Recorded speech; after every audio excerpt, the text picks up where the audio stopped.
Hello? Yeah, how you doing? Hi. Are you recording? I hear you've been talking to my family. Yeah, are you recording? I am. Okay, cool. So I'm going to send you an email. No. We're going to talk on the phone or not at all. Okay, that's fine. So I have to go right now, but I can talk in, at 5? Is that good for you? I'm going to be away this weekend. But Okay. I'll be on the train. That's fine. Be on the train at 5? Yeah. Okay. I'll probably talk. We'll see. I don't know. Yeah. I mean, I'm going to be on the train, so I don't know how easy it is to talk. What are you doing right now? Can you talk to me more? I'm sorry, I can't really hear you. Oh, okay. Are you having lunch? Yeah, I'm having lunch. What are you having? I'm having salad. Oh, okay. All right. Yeah. Cool. Do you have grilled chicken in there, croutons? No.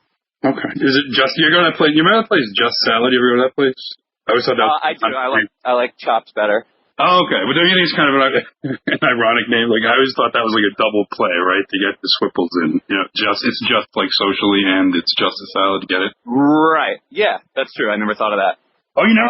I thought that was part of the catch. Anyway. I think so, but it's a good enough pun that it didn't... All right. Well, I'm going to be, like, I could probably, like, I do want to talk, but,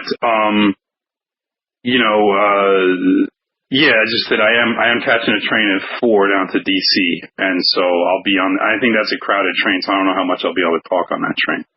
Okay, well, that's not a super long train, so we can also talk when you get in. Okay. So you want to text me when you get in, and we can talk then? Sure. Okay, let's do that. All right. All right, bye. See you. Hey, what's up, fam?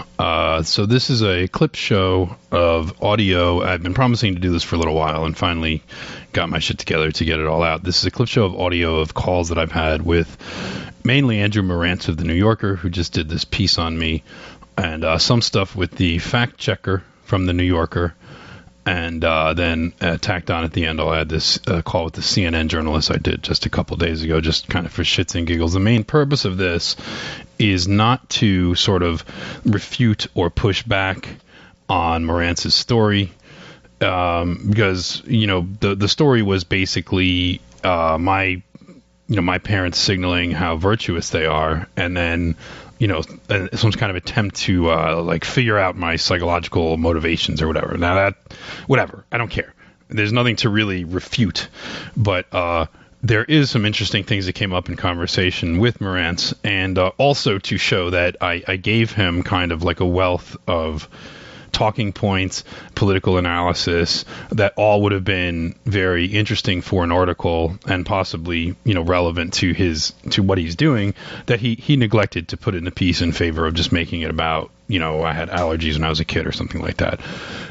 So a lot of it focuses on, it starts with the Daily News and Marantz's, acknowledgement that, and even volunteering himself of the fact that the Daily News article about me was, you know, blatant slander, didn't even have its facts straight, and that publication has no real standards. We move on to talk about Charlottesville a lot, where he seems to be well aware of the Heather Heyer narrative. He volunteered that, Heather Heyer wasn't hit by the car and had a heart attack, so he's well aware of that. He's well aware that, he acknowledged that the media was being blatantly dishonest in regards to James Fields. He acknowledged that the media was being dishonest generally in regards to how Charlottesville was presented. And the angle that he was taking was that this media dishonesty in the case of Charlottesville and in the case of other things such as Mike Brown and Trayvon Martin, etc., ultimately can work to our benefit because it gives us opportunities to kind of red pill people on the dishonesty of the media, etc. So he volunteered all of this, and on top of that, there's some other stuff that is just sort of political conversation between he and I, where he demonstrates that he's sort of well aware of the political context in which we're operating, and he's well aware that these false media narratives ultimately play into our hands. And he knows that they're false. So the purpose of this is to show that someone kind of deep in the heart of the liberal media is completely aware of the basic validity of our views, but will refuse to still acknowledge them and put them out there. in favor of rather than talking about the views themselves, he wants to talk about my childhood and shit like that. So that's sort of the point. Like there's not to like push back on it. And then at the very end, of course, of his article, he mentions something about I talked about my dad or something, and I was on the verge of tears, and I included that audio clip, so you can judge for yourself whether I was on the verge of tears when I told him that story. So that's basically it. So yeah, here's the audio. I don't know if you saw the thing in the Daily News, right? I mean, that was obviously. Yeah. I would hope that you have your article is going to be trying a little bit harder to actually try to understand what's going on here, right? I mean, I hope. I mean, that guy. I mean, that was just a transparent piece up and down. I don't really care. I'm not bothered about it. It also didn't have basic facts, and I mean, it was just not really. I corrected him. I actually corrected him on my grandfather fought the Nazis. Yeah. When I was like, no, my grandfather fought in the Pacific. You can look this up. Like, his name is Michael Peinovich. You can look up his war record. He was in the Pacific. He didn't fight the Nazis. But anyway, I also spelled my name wrong a couple times, which is hilarious. Yeah. Yeah. So, I mean, that's their publication standard of, journalism, which is whatever. I don't expect anything better out of these people. But, ultimately, it's still speculation because it's someone's state of mind that you can't necessarily know. Sort of like you can't necessarily know that James Fields is a murderer because no one knows what his state of mind was when he drove that car. Right. Right. So, I mean, yeah. Well, and plus all the video and the heart attack and all that other stuff. But that's not, I don't think the piece is going to get into that stuff. Yeah, I mean, look, ultimately, it was funny that the Daily News brought up that connection when, right. I don't know James Fields. I don't think James Fields is a murderer. I think that a fair trial will show that at worst it was some sort of involuntary manslaughter or something like that. Like it was an accident. It was a car accident. That's my thinking on it. I think that it's ridiculous to paint this guy as a murderer when it is obvious that he just panicked and whatever. But that's obvious to me. But the court will have to decide. But courts in Charlottesville, who knows what's going on there? But anyway, so there's other.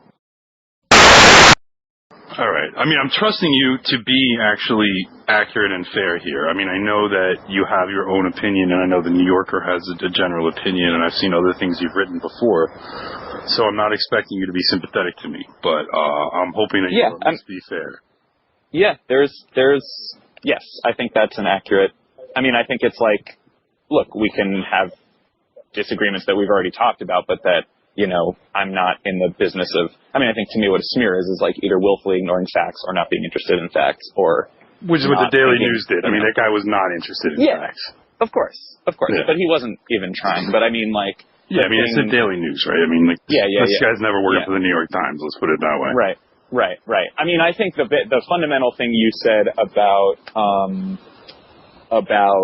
people act in ways that they basically think are right is like just a pretty basically fair point. And I think, whether what you think is right is what I think is right or is what most people think is right, that's a different thing. But what you think you're doing from your perspective, I think should be accurately reflected. Right. Cool. I guess I don't really expect you to change, I don't know how much you're going to be talking about sort of the facts of Charlottesville. Yeah, not that much, actually. Okay. I mean, I'm not going to go into the charges, and, frankly, like, I don't know what happens until there's a trial, and I don't want to get out on a limb of saying I know what happened and whether it was murder or alleged murder or self-defense. It's just not the story I'm telling, and other people can do that. Yeah, well, I'll give you credit for at least having some integrity in that respect. Like, you'd have to agree that the press, generally speaking, is being extremely irresponsible here with this. Like, at least... Yeah, I do think with criminal stuff, like, I just feel like people can have their views and people can look at the publicly available evidence and make up their mind, but it's not the same as saying, I believe in saying, like, allegedly and, like, innocent until proven guilty and all that stuff. So I just don't, and in this case, it's just off to the side of what I even want to be talking about. Right. It's more like what your experience was with Charlottesville, less in terms of the legal and the violence and stuff, and more just like, this is not where you were at a year ago. Like, this is like a very, like, public, fast-moving kind of adrenaline-based thing with a lot of, you know, like, for someone who was more sort of behind the computer, behind the podcast, you know, to be out there in public like that, that's more what I'm getting at. Right, but I mean, you know, I started doing public activism in the spring, and I kind of have been doing it ever since, like, relatively frequently. Yeah. You know, like, kind of like, what's the point of not doing it? You know, like, No, I get that. It's just that, like, in Pikeville and even in Charlottesville the first time and all that stuff, stuff didn't go down the way this went down. So, and there weren't people, you know, I mean, I think, look, part of this is just getting, like, I know that from your perspective, the kind of, like, normie CNN narrative is never going to be close to what you are seeing or what you want to project. Just sort of... No, but it's particularly bad in this case. Like, it's, you know, just like I think the media is just generally, I don't know if this is relevant at all, but I mean, it's sort of like, I think on some level, there should be at least, like, some amount of honesty. Like, people... I think, like, people don't have to agree with us. I don't expect them to. And I don't expect people to like Donald Trump, but kind of like the CNN narrative on Charlottesville and, like, the Russia hacking stuff, it's just so obviously mendacious. Yeah. That it's it reminds me of the thing, I mean, going back to how much the media narratives about Mike Brown and Trayvon and all that stuff was a big deal for people in your world and on your show in terms of finding discrepancies with the narrative. I mean, it feels like anytime there is, like, a documentable discrepancy between that narrative and what you're finding, that's like an opening for you to either red pill yourself or red pill other people. I mean, it seems like it might be counterproductive for them to do that. Yeah, no, I think that's definitely a point, and that's something I've been saying. You know, I've been saying about Charlottesville to people that are what we call black-pilled. So people that are black-pilled, it's sort of like we never expected them to tell the truth. I think a little bit. Some people are taken aback by the sheer lack of any kind of fairness or balance or even attempt to tell the truth rather than spin narrative. Like, I mean, because. You know, I know you can express skepticism about it or not, but I mean, from my perspective, we really, I mean, if you understand, like, from a propaganda angle, how much different for us would it have been if we had been able to carry off, like, a successful, peaceful rally with, like, 1,500 people. It's been, like, the largest white nationalist rally in years, and it would have been peaceful. And you know, I'll remind you, you know, Pikeville, which you mentioned, was peaceful. Charlottesville 1.0 was peaceful. Actually, Charlottesville, we did 4 major actions there over the course of two days, and 3 of those were totally peaceful.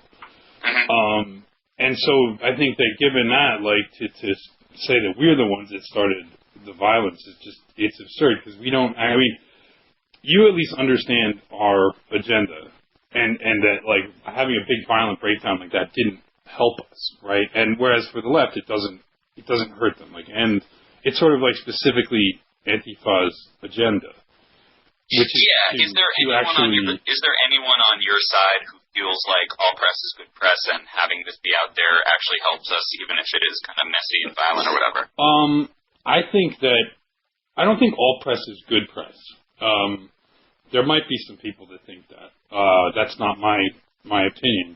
Yeah. But I think that I mean, if all press was good press, then Eli Wiesel would come and do an interview on the Daily Shoah, right?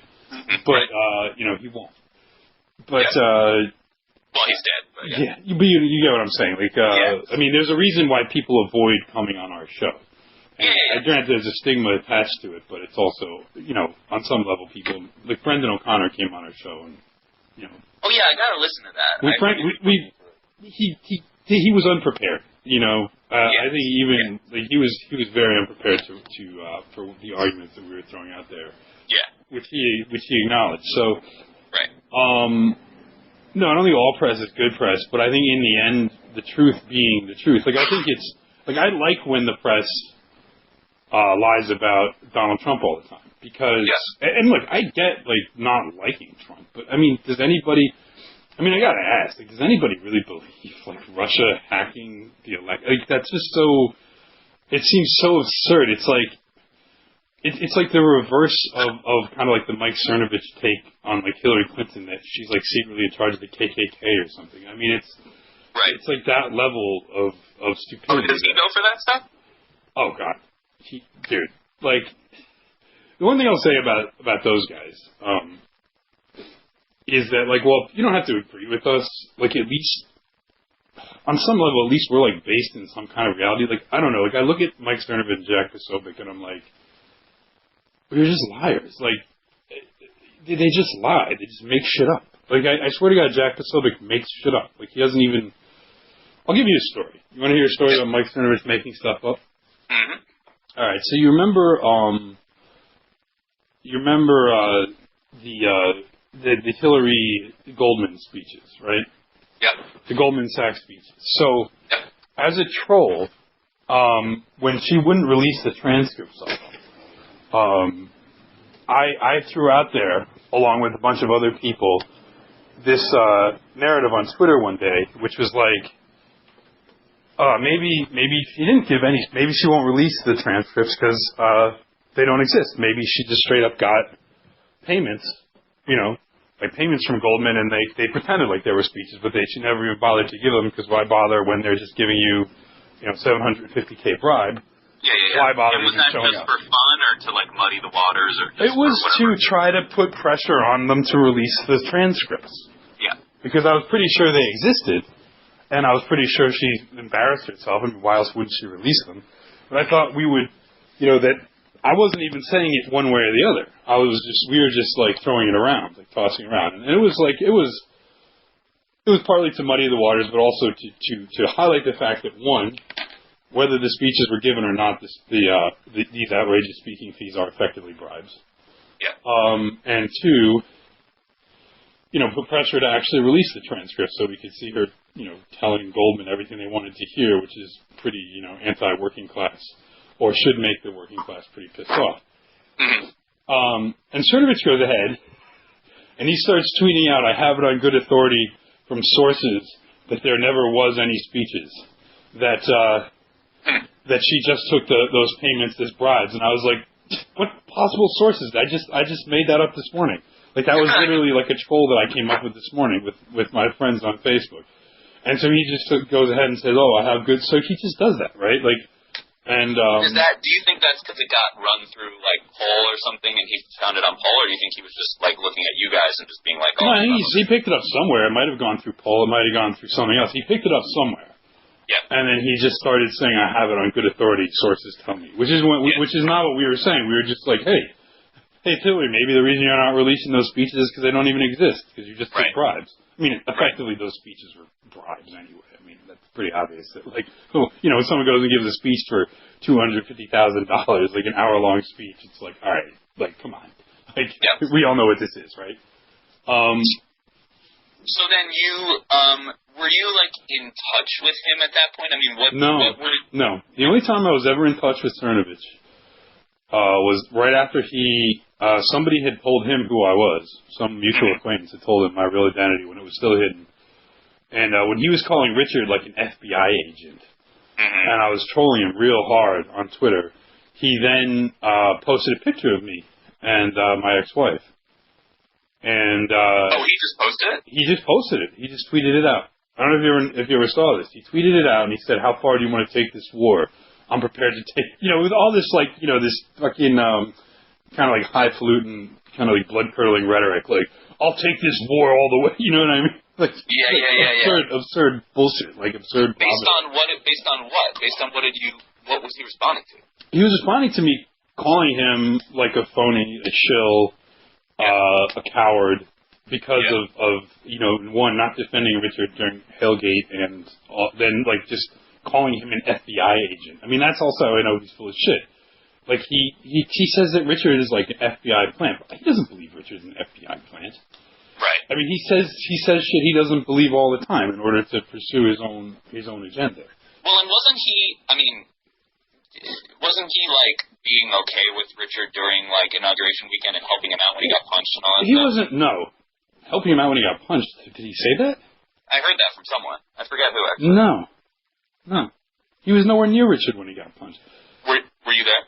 When Richard, no, I wasn't, actually. Yeah, Richard was actually by himself when he got punched, which is why we realized, like, that day. I mean, I saw him later that evening at a party, but I did not see. I was with my friends, and he was with some friends during the day, but then they got split up. Yeah. You know, and he was by himself. Like, he was walking around Washington filled with violent anarchists by himself, which it sounds ridiculous that he would do that now, but that was 9 months ago, and it seemed, you know, he was lower profile then. Yeah. He got punched, and I heard about it, and, you know, he was alone. He got hit, he got into a cab and went to a safe location, I guess, and then he came to where we were hours later.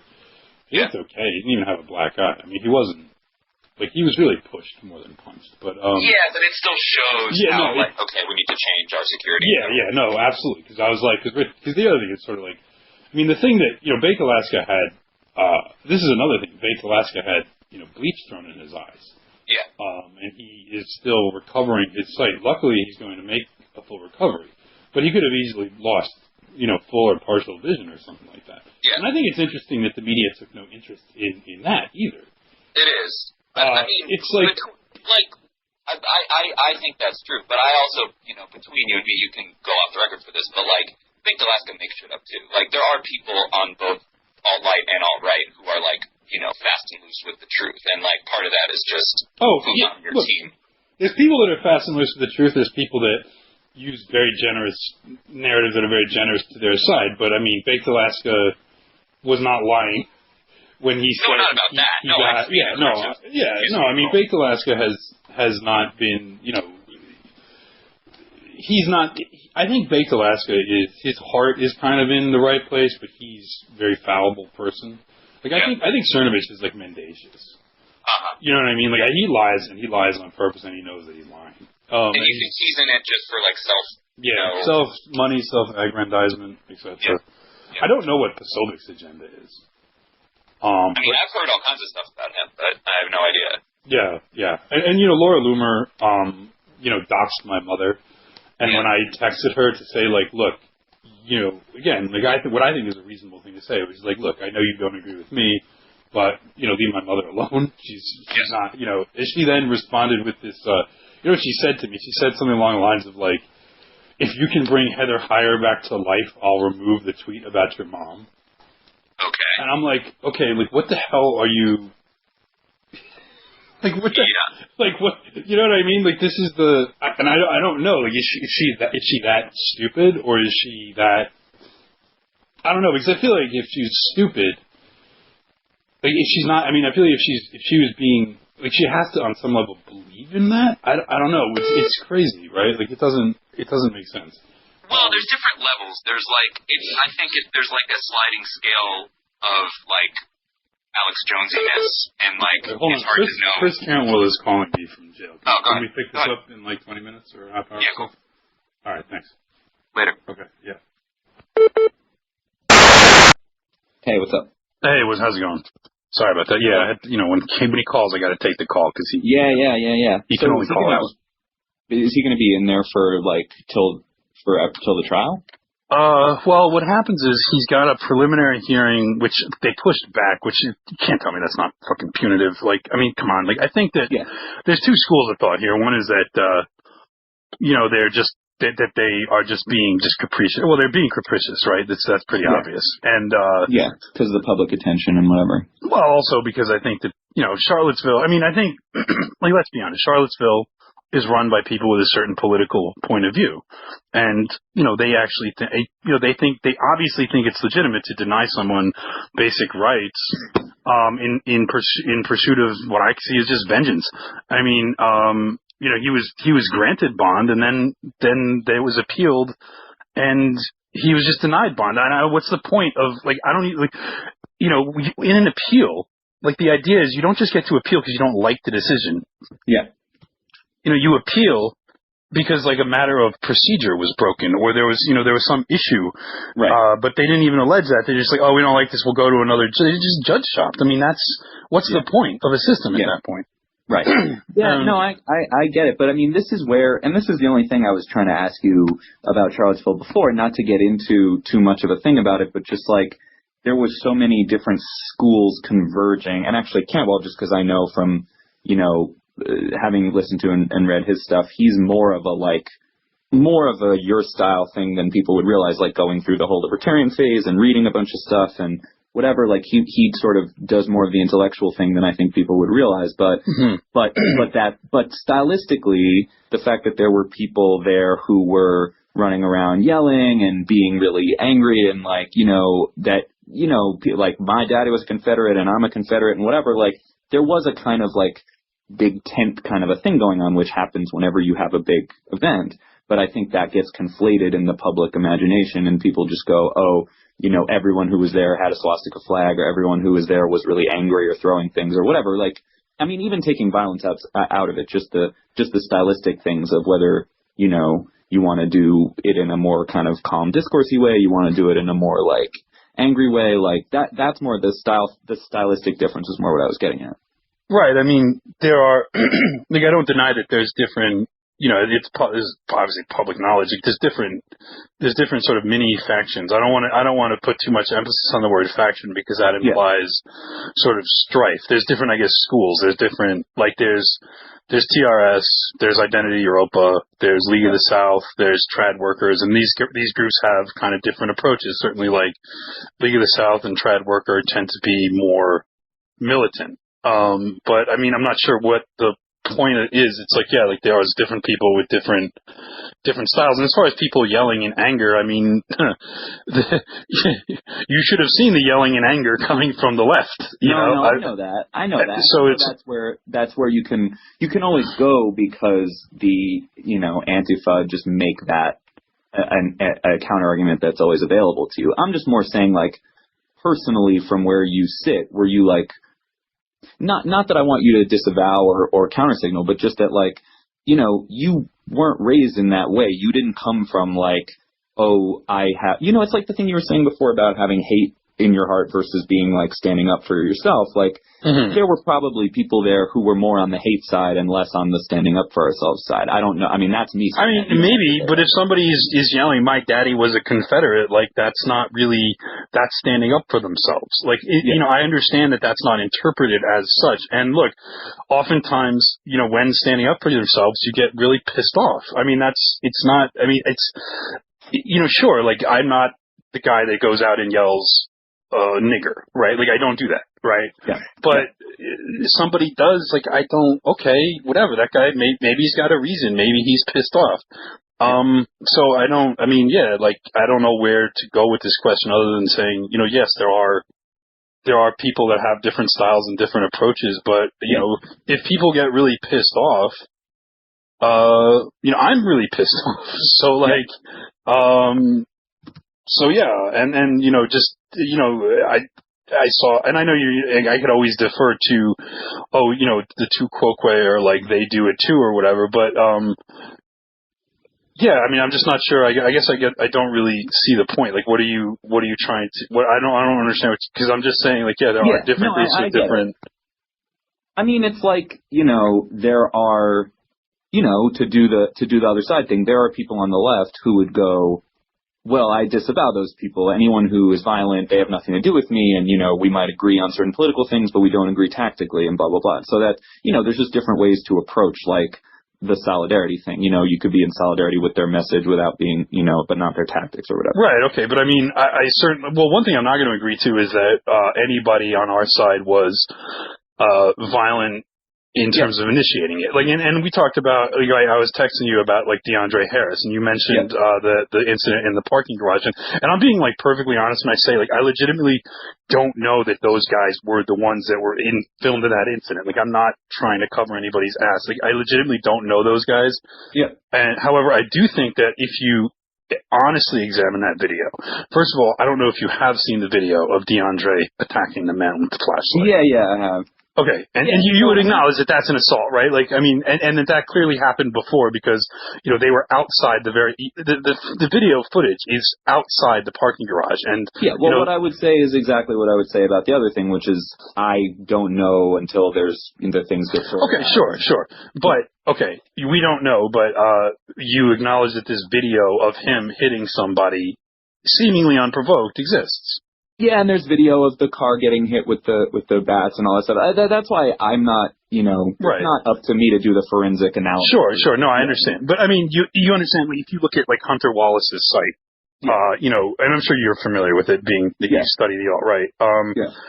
Like, he is doing the forensic analysis. And granted, he's got his position and his bias and everything. Everybody has a position. Yeah, and I think that he, is doing a remarkably good job with it, and like, again, another thing I think that you should kind of understand, I guess, and here is some insight, is that this is now, I've done a number of these events, and there is a certain amount of preparation that goes into them with the expectation that we'll be assaulted, right? Like we always do.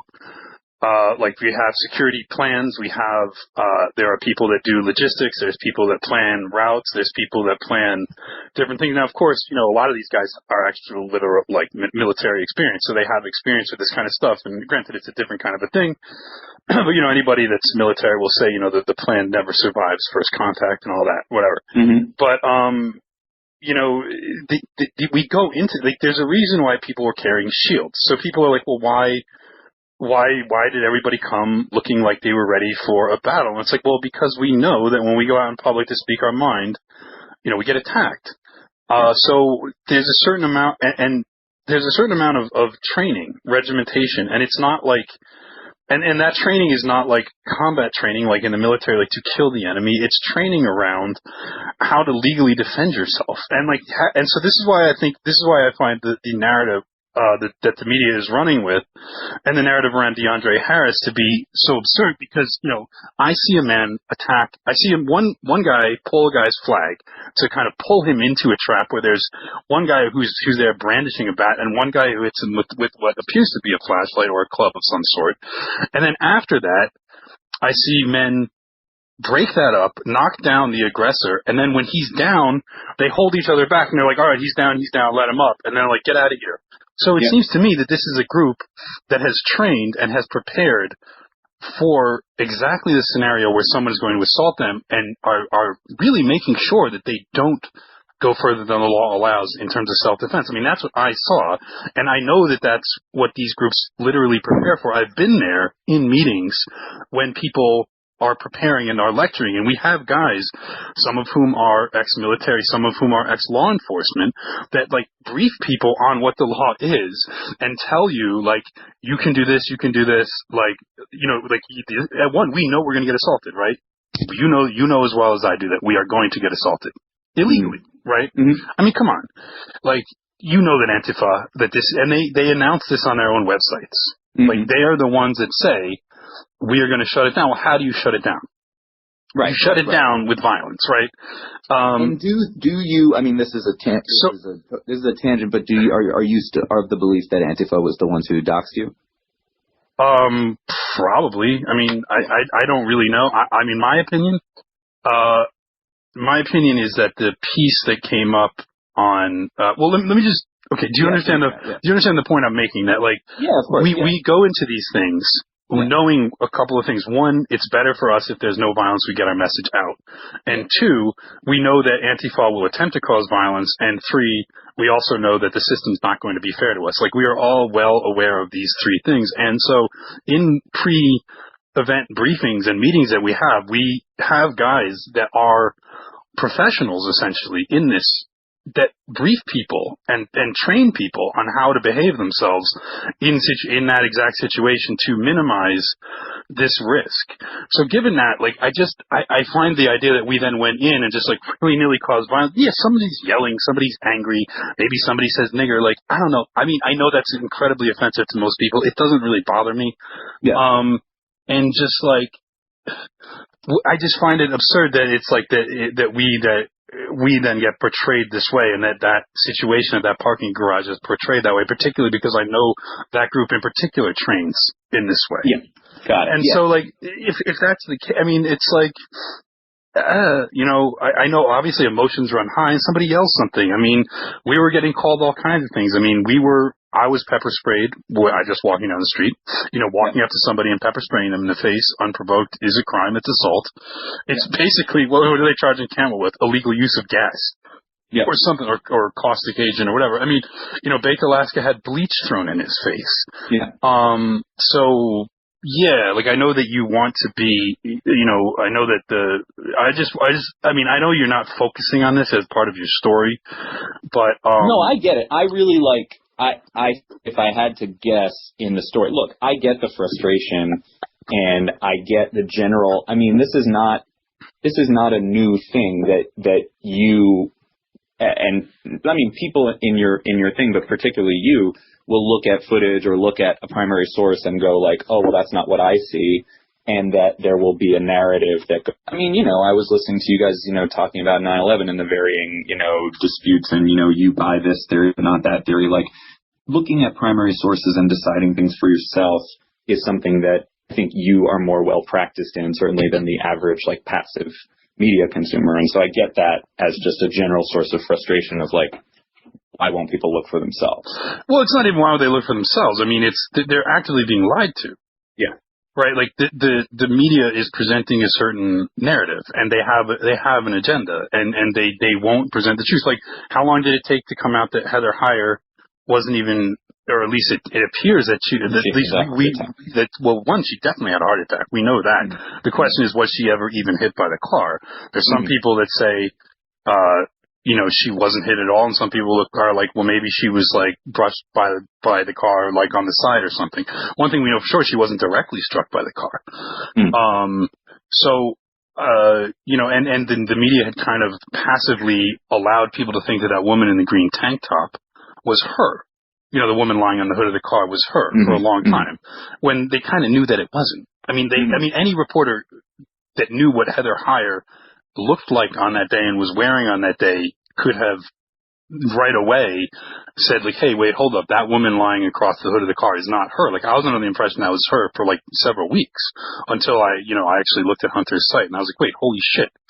So, like, there's just a level of mendacity there that is like extraordinary. And you had brought up one other thing where you said, like, on some level, isn't that, like, good for us because, I was saying, is there anybody who tries to run with that narrative? I know. Well, I don't entirely disbelieve it, though, because the point being that, since now this is obviously you're going to interpret this as self-serving, I interpret this as just my position. Since I think that I actually do care about the truth, and I'm actually willing to admit when there are like uncomfortable, inconvenient truths for like our side.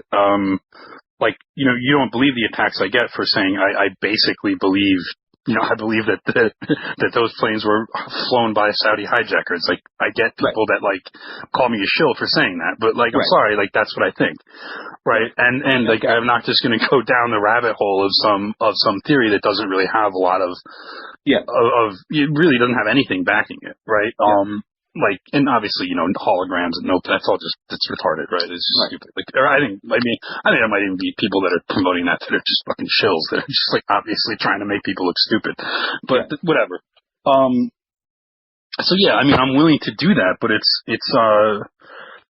like, the fact that we do care about the truth, I think, is one of the things that lends us a lot of credibility. So when the media is so obviously lying, it does help us, right? Because it shows, like, because we say, hey, look, the media lies. And the media lying has consequences, too. Because, look, in my opinion, like, what happens when they don't get the expected result out of some of these verdicts that are going to come out of Charlottesville? What happens if Fields gets either acquitted or convicted on some, like, really minor charge, like fleeing the scene of an accident or something like that? You know what I mean? There's going to be riots because half the country has been gaslit by the media. Half the country has been hyped up to expect that this white supremacist terrorist is going to go to jail forever or get the death penalty or something. So you would agree, like, if Fields is acquitted or gets only convicted on a lesser charge, there's going to be riots, right? Yeah, I mean, if the Darren Wilson is any indication. And Freddie Gray and all that stuff, right? So, I mean, I was actually, I don't know, did they riot in Baltimore last night, or are they all tuckered out? I don't know. I wasn't following it. Oh, well, they decided not to, I guess they're like, once again, some other court decided not to press charges against the Baltimore police officers in that case. But, so like the media is actually creating from the perspective of someone that wants peace and order. Yeah. The media is actively creating a situation where that can't happen. Now, I also think that the media, in their coverage of the election, by essentially leading liberals to think this election is going to be a walk for Hillary Clinton. I mean, how many cat lady mental breakdowns do you think were caused by the fact, you know what I mean? Like, well, also, the irony is, did they actually cause people to like vote for Jill Stein and actually like make it less likely for her to win? I mean, I think so. I mean, I was actually loving the overconfidence because I'll be honest, I wasn't totally confident in the Trump win, but I knew damn well it was going to be a hell of a lot closer than they were, they were saying it was going to be. I mean, Nate Silver, it's like, Hillary Clinton's going to sweep the whole map, and I was like, no, that's not happening. Yeah. But and on that note, also, like, okay, so. Last night we had Tucker, right? Tucker Carlson has this black Democrat consultant on. And I guess Hillary's book comes out yesterday, right? And she basically blames angry white men for her loss. And then she tried to walk it back, I guess, because she saw how it sounded. And then Tucker goes on there, and he's like, of course, pointing all this out, like, oh, Hillary, she's blaming white people. Don't you think that's bad? And then this black consultant is like, no, she's not doing that. It's Trump. It's Trump that was doing that. It's Trump that was playing the race card. And of course, it's like absurd because it's like, can we just be fucking honest with each other? Like, both sides played the race cards here. Like, if you deny that Donald Trump, I don't think he was dog whistling like white nationalism. But he was dog whistling racial concerns to white people. Now you could, I mean, that's obvious, right? Like, I mean, that's so obvious. And he was just doing it less of just a more obvious dog whistle from what Reagan was doing or Nixon was doing or whatever. Right, yeah. I mean, that's the thing why I hate this Democrats are the real racists. Like, I'm sure you're familiar with DR3 and how we talk about how we have, contempt for I mean, that's what I'm saying. Like, we just have more truth on our side, regardless of whether you agree with our politics. Like, we're more honest than the mainstream right. Because like, the mainstream right, they say, they deny that the Southern strategy was a thing. Like, it was. Right. Like, this Southern strategy was a thing. Like, why do we have to deny it? Like, that's the thing. Right. I object to the atmosphere in which we can't just speak the fucking truth. And that's... Well, they have to deny it because of the whole thing about, wanting moral authority to not be yanked from them. Right. And that's what I object. I object to the system in which, I mean, that's ultimately our goal, is that we want to break down that overarching prevailing morality that says that white people can't speak to white racial interests without being immoral, but every other group can. And like, do you have sort of a point by point of like how you push for a world where that is possible? Is it like literally like the podcast every day makes that more possible by like getting more and more people on board? I don't have like the only sort of, it's just pushing at it and breaking more and getting, I mean, just like little by little, the more, like every single person that changes their mind is moving it more towards a world where that is possible. Because right now, I mean, what's the thing everybody says, right? Like, we want an honest conversation about race, but they don't want anybody wants an honest conversation about race. I will be happy to sit down and have that honest conversation, but nobody wants to have that conversation with me right now. Yeah. Tucker Carlson doesn't want to have that conversation with me. Yeah. Well, and that's why, I mean, that was the other thing with the media stuff is that, like, I mean, this is sort of like maybe a long attenuated thing, but if the media tells an obviously false story or a story that can be, that can be poked holes in if you look closely enough, does that help you get more people on board of the ones, I mean, you're never going to get most people, but the ones who are willing to look at the factual counter-narrative that you're... Yeah, absolutely. There's no question. There's no question that when the media is obviously, is obviously mendacious and obviously pushing, and I characterize it as anti-white. I mean, they only... because look, we know words are powerful, right? And when we say anti-white, like we've actually kind of A/B tested things, and we find that the left tends to actually run away from that. So we know that that's a powerful word that we can use. The same way the right runs from racist, they run from anti-white. So And look, I'm not, I'll use propaganda, right? Like, because hey, everybody does it. And, so yeah. We find that turning the tables on them. Look, they use, the way that the left maintains this moral hegemony is through absolute certainty and the use of judgmental terms as if they are just accepted, right? So, we start doing that, right? Yeah. We have our own language like that. Like what I've always said is political correctness is not the idea that you have to just be sensitive to everybody and nice to everyone. That's typically how it's thought, like, oh, you don't use any offensive words, blah, blah. No, political correctness is denying white people the vocabulary for self-advocacy. And so we're just introducing a vocabulary for white self-advocacy. Yeah, it seems like the notion of political correctness or incorrectness is pretty central to, like, your pragmatic vision of politics, because it's about the language people use and all that stuff. It seems like that's the field you're sort of playing on, Right. Look, the left, we take a lot of cues from leftist propagandists here, because they are, look, hey, if somebody's successful, you should study what they do, right? Yeah. And one of the things that they do is they create they use language to control perception and reality. Like they literally are controlling reality through the use of accepted language. And they're controlling people's thoughts. And on a very deep level, I sometimes am even amazed at when my social programming kicks back in. Sometimes, in what way? Well, for example, one of the things I always like to do is replace the word white with the word Jew.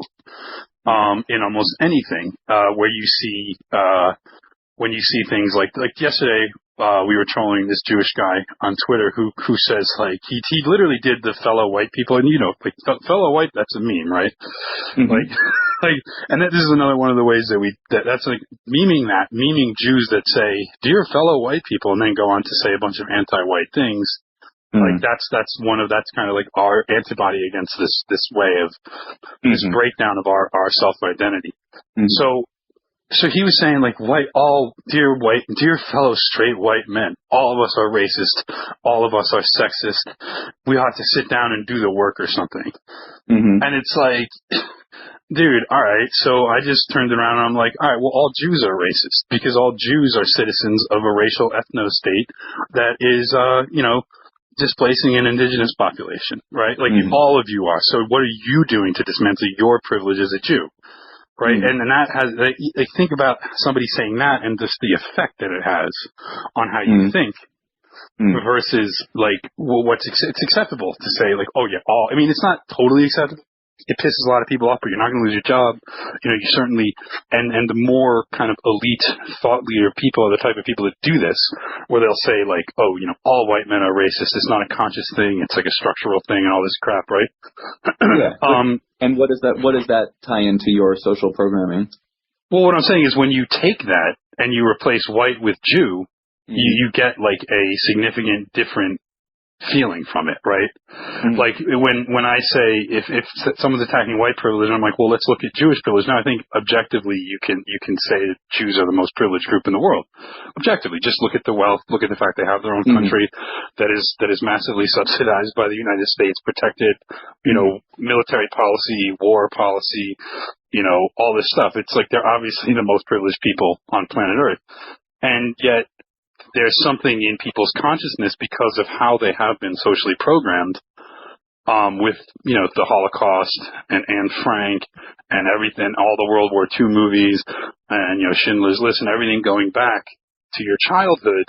Yeah. You have been programmed to be very sensitive to people, criticizing Jews as a group, right? And that's a very difficult thing for people to overcome. And, so when we do that, I sometimes it even triggers my social programming, and then it's like I notice the difference in how those two things make me feel, like, immediately. Yeah.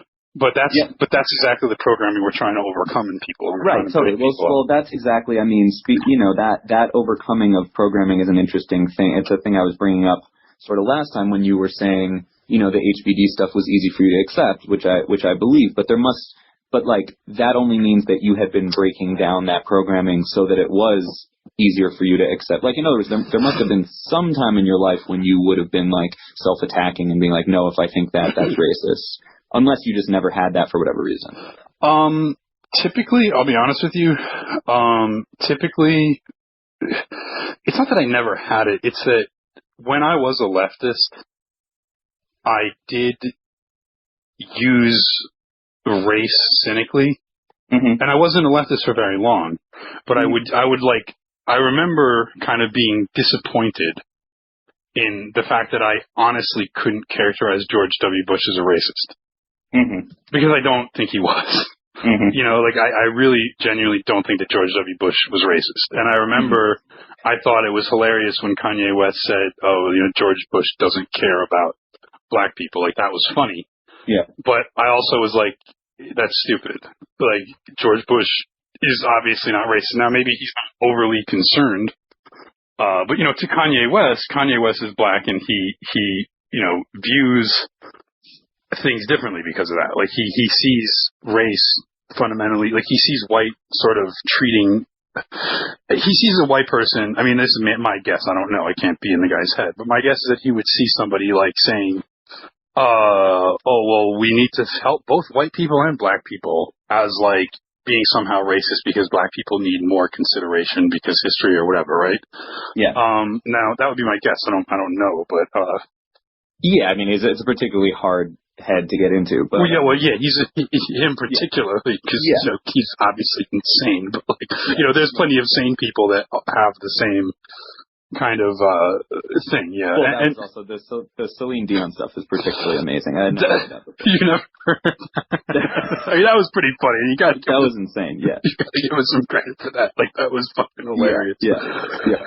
But I mean, but even before you were a leftist in a committed kind of sectarian way, like I think you were just normal, you know. I just didn't question. I didn't look too deeply at it, and I didn't like. I mean, I knew that this was a thing, right? Like I knew that, and you know, I did.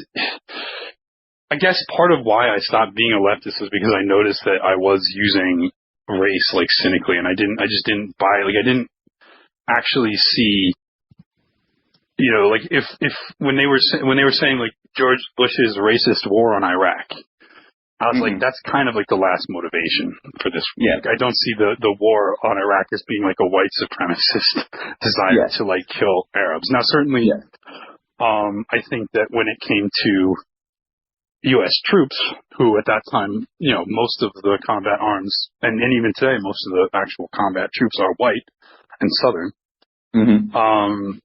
I think there might be some racial issues there with levels of their ability to empathize with the Iraqis and you know, being able to, you know, kill them.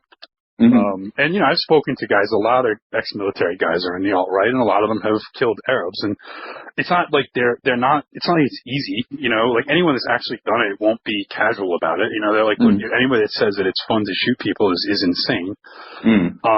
But, you know, I think that it would be significantly harder for them to shoot white people. You know, it would obviously be like, and then so they say like, you know, if we ever have martial law or something, I don't believe that a majority white military would in fact. This is also one of the reasons why I'm leery of the increasing like diversity or non-whiteness of the military, because I think it's not good. I mean, fundamentally, like when blacks talk about like we don't want white police policing us, like I get that. You know what I mean? Like I understand why they say that. Now, I think that, you know, there's the black crime is usually they're out there committing crimes and then, you know, things happen. But like, I am extremely leery of being in a country where the military is made up of people that are racially different than myself. Like I don't, and the National Guard are people that will be called in to restore order should there be disruptions. Like I don't want the people in the armed forces to not be majority white. Yeah, because I feel like they would have less, and particularly with the sort of leftist racial animosity that is like kind of in mainstream now and is really kind of taught, like racial resentment, racial animosity towards whites that is being taught to people. That's a dangerous situation. Like Jared Taylor has talked about this. Like this is why this is another reason we don't want to become a minority. It's like one, if being a minority is bad, then it's just rational not to want to become one generally. But particularly for whites, because I don't expect non-whites to be magnanimous towards us the way we are towards them. Yeah, Louis C.K. has a joke about that. You know. I mean, I think that, I mean, would you, I mean, look. No, I get that. But you'd also have to, like, when we talk about white genocide, like, you see that the demographic trends in the United States, like, are what we say they are. Like, we're not making that up. Like, yeah, the birth rates and stuff. I mean, yeah, and that's not. I mean, I don't source that from white supremacist websites. I mean, that's coming from Time Magazine and the New York Times. You know, like the New York Times is running headlines like it's a great thing. Hello? I just broke up for a second. No, I get it. The UN statistics and stuff. I mean, I don't. You know, I think that white genocide, calling it white genocide, both serves the purpose of pushing the Overton window, but also I think probably makes people, you know, who are not inclined to listen, just like, you know, not go further than the next. So you don't think it's good? Well, there's a debate on this. So you don't think it's good propaganda? I feel like it just shuts people. I mean, it depends who you're trying to reach, right? But I think like that's such a strong word that I feel like people, you know, there are even like super leftists who are like, you know, sort of black nationalists, but they wouldn't, you know, say black genocide. Like, I think that just word has certain things around it that maybe has to do with the Anne Frank conditioning you were talking about before. But well, that's why it's used, right? Like Bob Whitaker has a whole theory of propaganda. Yeah. And you know, I don't know. I think it's effective. Like, but I don't know. I mean, the thing is though. The point of using it is to get people to actually notice what you're saying. So if it's not serving that purpose, then it's not useful, right? If it's making people shut down rather than notice, then obviously, I don't know. That would be something that would have to be tested. Unfortunately, we don't have the infrastructure. We don't have the resources to do like extensive public polling on these things. Like we kind of have to. Yeah. No, of course, and it again, it depends on which segment of the population you're trying to reach. You're not trying to reach everyone all at once in the same way. But that notion of that, like, Anne Frank kind of conditioning, like, it's possible that you never had any of it, but it's possible that you just had a lower threshold for that stuff. I mean, you were saying about how the teacher bringing up race, you know, that didn't trigger you when you were in 7th grade or whatever. Like, it's possible that you always just had less of it because you were more like, well, show me the evidence, and if Israel's bad, I'll say Israel's bad, and I'm not going to be like, you know, succumbing to my conditioning on that. Yeah, I mean, I've tended to be more empirically minded like that. Like, I've tended to be more like, yeah, like show me the evidence is typically how I treat almost any question. Yeah. Do you remember it like getting you into like in like school or, you know, when you were a kid, like do you remember it you being like, oh, I'm unusually to that side of things and like people. Well, I remember I used to love to argue. I've always loved arguing, and most people don't, and that was something that I found frustrating because for me it's fun, right? And I don't mind if the other person disagrees with me as long as we can go back and forth. Yeah. But most people don't like it. It's interesting that the people, you know, there is that kind of basic first level reading of this, which says like, oh, those, you know, people must come from a situation where they've never experienced diversity, they've never been exposed to it, and if we could just expose people to it, you know, they would never, you know, grow up to be racist or whatever. Like that's like objectively not true. Yeah. Well, certainly, yeah. But there's reasons that you're pointing out. I mean, it's objectively not true, but people might not be able to think of reasons why it's not true. Yeah, I mean, well, empirically it's been studied, and to the eternal frustration of Heidi Beirich and the SPLC, they find that actual exposure to diversity tends to increase. I mean, I'm sure you know about, like, Bowling Alone and all that stuff, right? Like, yeah. Okay. And that's, you know, as empirical as we can get on this question. There's also the Manchester study. The Manchester University studied the same thing, 18,000 people in Manchester. Yeah. They came to basically the same conclusions as Russian, that, you know, diversity does have this negative impact on social cohesion. And to me, you know, I think that's a truth that people need to know because that impacts everyone, right? It's not just even white people. It's like no one feels at home in diversity.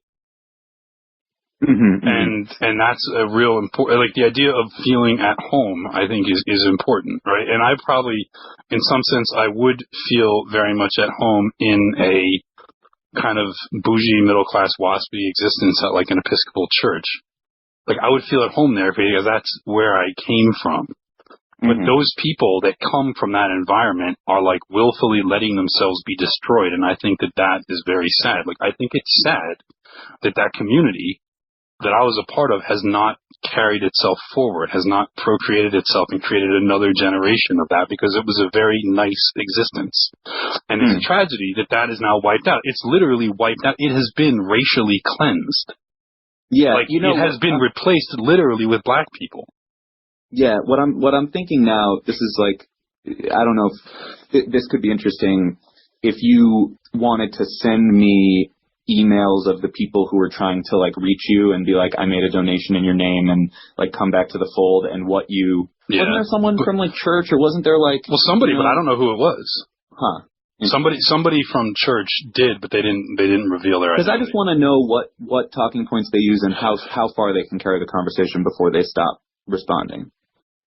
Oh, well, I'll tell you this. My uncle wrote me a very kind of signally email, and I wrote him back with my thoughts, and he didn't respond.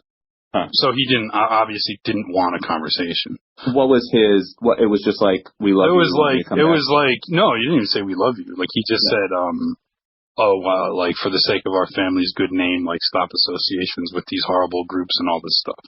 Oh, I got it. And I wrote back, like, here's my views, and he never responded. Did you, at one point, were you like, okay, I'll just change my name, and then you were like, no, and then you changed your mind, or? Yeah, I was thinking about changing my name, but, I mean, until somebody asked me to do it. Right, yeah. You know what I mean? Like, maybe that's childish or whatever, but I'm sorry. Like, the very fact that the first thing my dad asked me after Charlottesville is change your name instead of, are you okay? Like, my mother was texting me all day, freaking out about my safety, okay? Right. And then once she realized I was safe, then she went into the political stuff. My dad was just like, change your name. Right. So you don't embarrass me, right? And he never once asked, are you okay? Like, never once. Right. So, fuck him. And also, I was like, you know what? Also, it's my fucking name. It's my birthright. I'm not changing it. Yeah. Yeah. No, I get that. And also, the invocation of my grandfather. Yeah. I find, one, he's dead. Two, my dad and them know damn well that he was a racist. Yeah. Okay? If not against blacks, certainly against Asians. Yeah. Okay, and they know damn well that he would have been right on board with Donald Trump saying, build the wall, kick out the Mexicans. Absolutely, he would have been wearing that red hat. Yeah. 100%. That was him. That is him. He is that red state American. He was that guy. Yeah. Yeah. And, like, they know that as well as I know that. And so them, like, oh, he went and fought the Nazis. Yeah, he went and fought the Nazis. Well, A, he didn't. He went and fought in the Pacific. Right. But, like, hey, people go and fight in wars that they're not ideologically committed to, right? He did that because he was an American, and that's what you did. At that time, you went and you fought in the war because you're an American. How much does the Nazi thing bother you when people say, "Oh, they're Nazis"? I mean, it's just bullshit. It's just a way to shut down discourse. Like, I mean, like it's not. It doesn't bother me because it's expected, but it's like, well, one, there's a thing. It's like, okay, you know, can you engage in a certain amount of World War II revisionism, right? Like, can you look at Hitler in a way that is not this evil monster, and can you read National Socialist literature from a point of view of maybe they had something to say? Obviously you can't, right? Or if you do that, you're a Nazi, right? Mm-hmm. Because you're just supposed to, you can only read Mein Kampf if you're reading it from the perspective of, I want to find out the psychology of evil, right? Like, you can't just be like, hey, let's see what Hitler had to say, right? And I mean, that's when I finally approached Mein Kampf, that was the attitude that I took, was let's just see what he has to say.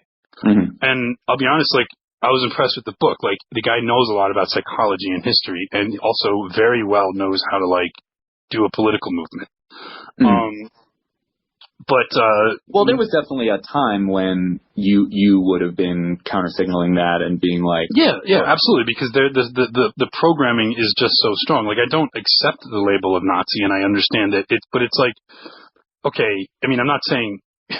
It's like, I think it's reasonable to be like a revisionist on World War II, at least the absolute good guy, bad guy narrative there, and understand that the Germans had a position And, also, we were allied with the fucking USSR, right? I mean, come on, like the idea that the United States was like saints in this war is, I mean, let's, and then we get into, do you believe in the Holocaust, blah, blah, blah.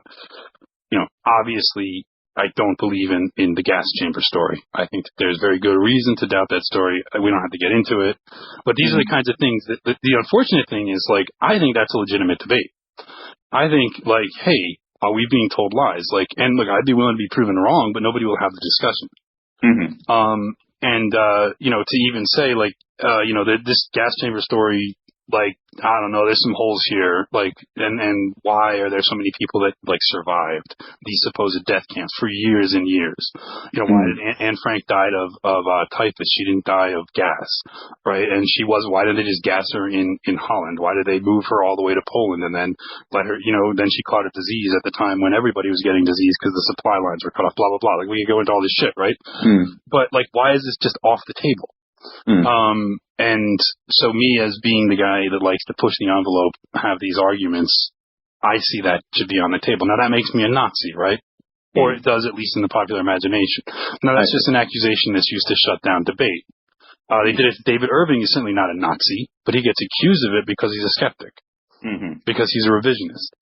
And I think revisionist, like, it's in a really important role. Like, people should be revisionists, right? Like, people should be like, all right, are we being told the truth here? Challenging the consensus. Yeah. Yeah, I mean, that's a move. I mean, it's funny. It's like we were talking about the sort of Alex Jonesy stuff and the kind of Cernovich-y stuff before. Like, the move of, I'm going to question what you've always been taught, and I'm going to sort of red pill you on this. That's a move that can be used in terms of, like, very well backed up evidence-based stuff, or it can just be used in terms of people just saying whatever they want to say. Yeah, but just using it to sell books and shit. Yeah, because that's why they do it, because it's a powerful move. Like, you don't know this, but they're building a Mars base or whatever. Like, that has a no, there's definitely power to it, and it also works on the left, right? Because the left tells people, they tell the story to young leftists that you're the ones. I mean, I think they're tricking them. I think it's a trick. I think, it's like kind of the best trick the establishment ever played, was to tell people that supporting the establishment view was to be rebellious. Well, and there's also a split within acceptable views. I mean, there's a Howard Zinn version of revisionism where you get to, where you are pushing back against a version of the established narrative, and so you get that feeling of, Yeah, I mean, that sort of Howard Zinn revisionism ended up becoming way more mainstream than I think Howard Zinn ever would have believed. Totally. Yeah. And certainly, I think Noam Chomsky's having a hard time dealing with the fact that his views are essentially mainstream on the left now. Oh, interesting. He doesn't have his brand anymore. Well, he's also senile. I mean, the guy's like, how old is he? He's like 98 or something. I mean, he's obviously losing it. I mean, he's slowing down. Like, I actually liked Chomsky a lot, and I still like him in some ways. I think that on foreign policy, he's good, but it has a huge blind spot. And interestingly enough, despite the fact that he's often called a self-hating Jew anti-Semite, I think he's got a blind spot with Israel because he gets the dynamic wrong. Like, he says, like, and it's weird, the links, I've argued with Chomsky on this, like, the links they go to argue that the U.S. is that Israel is the puppet of the U.S. rather than the other way around. Is, like, kind of absurd. Like, and I'm like, why are you so committed? Like, imperialism's bad either way, right? Like, we're both anti-war. Like, why are you so committed to this view that Israel's being manipulated by the U.S. when, like, literally, like, that's obviously wrong, and even, like, mainstream Democrats agree that that's wrong. Like, I don't know. But interesting. Yeah. I mean, the Mearsheimer-Walt book is the thing, right? Like, I don't know if you've ever read it, but it's worth reading. No, I never have. You know what I'm talking about, though, right? Yeah, but I mean, I feel like the, like, Israel lobby thing is acknowledged. Oh, yeah, no. I've actually argued with people about this. Yeah. I've actually argued with people about this. I had an argument about it yesterday where they were saying, like, Mike, you're counter-signaling 9/11 so-called conspiracy theories, but you believe in a conspiracy theory too. And I'm like, actually, the idea that, like, neocon is a crypto word for Jew, and that, Israel controls U.S. foreign policy, you can say that. Like, that's not, I mean, it's dangerous, it's risky, but it's an acknowledged thing. Like, you can talk about it if you talk about it in the right way. Yeah. And it's an acknowledged thing on the political spectrum. Yeah. And I'm like, it's more so than, like, no planes. Although, surprisingly, they do, they do poll the U.S. public on like 9/11 stuff, and like about half of the public thinks George Bush let it happen. Well, I'm sure that breaks down on ideological lines, but yeah, I've seen studies that show like half of the public, like half of the U.S. public is 9/11 conspiracy theorists essentially. So how conspiratorial really is it? Yeah, no. Half of the people, about half of Americans think like they knew and didn't do anything. But now the caveat there is whether through incompetence or malice, right? Like, you know, it's like, were they just stupid, or did they do it on purpose because they wanted wars or something like that? That's where that breaks down. Yeah. But half of the public definitely thinks that they knew ahead of time and didn't do anything. I mean, I guess then there's a question of, like, as you were pointing out, like, the American public actually has an individualist streak, like, much more so than, like, Japanese culture. So then there's a question and more so than European culture. Right, yeah. Because it's a self-selected, it's kind of a self-selected group. Pioneering, whatever. Yeah. But then, do you think, like, there's a point at which the project is to break down mainstream narratives because that works to the benefit of anyone who's a dissident. But then at some point it's like, do you break it down so far that then you can't regroup and you can't get your people to, like, you know, agree to their own common narrative because everybody's all about just breaking stuff down and no one wants to coalesce anymore. You know what I mean? Well, I mean, I think that's part of what has happened in the United States is that the hyper-individualism has gone to the point where people won't recognize common group interests, like they say, and like the idea, and then like the race doesn't exist thing and all that stuff. So, but yeah. Anyway. All right, cool. I gotta go. Like I'm getting bugged by my co-host. We gotta do our show. All right, go for it. I'll talk to you later. All right. Yeah. See you later. Yeah. Hello. Hey, Mike. This is Sean from the New Yorker. How are you? I'm pretty good. How you doing? I'm doing well. Is now a good time to go through some of this? Sure. Okay, great. So I know I've heard your and Andrew's discussion, so I think you have a pretty good sense of what the piece is like and what the piece is about, as well as I've cross-checked against that recording. But there are a few details that he's gleaned from family members that I want to just run by you to make sure that it's accurate to your understanding. And I'll just start from there. Do you have any questions before we begin? No, I mean, what the piece is, like a psychological thing on my inner motives or something like that? It's more about like your development over time. I guess it's not necessarily inner motives. It's more just like, you know, what family life was like. And then there's also an element to it that's like, how is this impacting the family? You know, how is your prominence as part of the white supremacist movement? Well, I would object to the use of the word white supremacist. What is the term? I would say alt-right or white nationalist. Okay. I mean, factually, I don't believe that the white race is the supreme race, so I think that factually is a wrong thing to call us. But you do feel like they are superior to other races, right? Like, I guess not across the board. Look, I think that, like, certainly, like, I mean, we could go into, like, the whole cliches. Jews are high verbal IQ, Asians high math IQ. Both of them, that's higher than whites. You know what I mean? Like, the issue is not, particularly white supremacy isn't about, it's about, like, the belief that whites should, like, dominate the world or something. I don't believe that either. Like, obviously, whites have higher mean IQ than black people. Like, that's just a fact. That's, like, you don't need to be a white supremacist to observe this empirical fact that is backed up by 50 years of psychometric research. You know, like that's not, I mean, you will be called that if you state that fact, but, you know, it's still just a fact. Like, I'm not an evolution supremacist because I believe in evolution. Or I'm not I mean, what, you know, but the basis of your white nationalism isn't that you feel like that the white race is superior to other. No, the basis of my white nationalism is that I feel that the white race is declining, and I think it would be a shame for the white race to disappear from the face of the earth. We're already under 10% of the global population, and I think that we have a right to reserve territory for ourselves to flourish and prosper. It doesn't have anything to do with oppressing anybody else or being superior to anybody else at all. Okay, I understand that distinction. I'll make a note. Yeah. Okay. You founded the Right Stuff in December of 2012. Yes. Was that the right? Okay. Yeah. With the friends from the post-libertarian group. Yeah. Okay, and then all of this is just drawn from it. and the Daily Shoah, which I've listened to. You remember which episode you listened to? I've listened to a lot of them. What's your? Well, I was gonna I'm assuming you're like some kind of liberal, right? Because you work in New York. Yeah. So what is your view? I mean, are we too?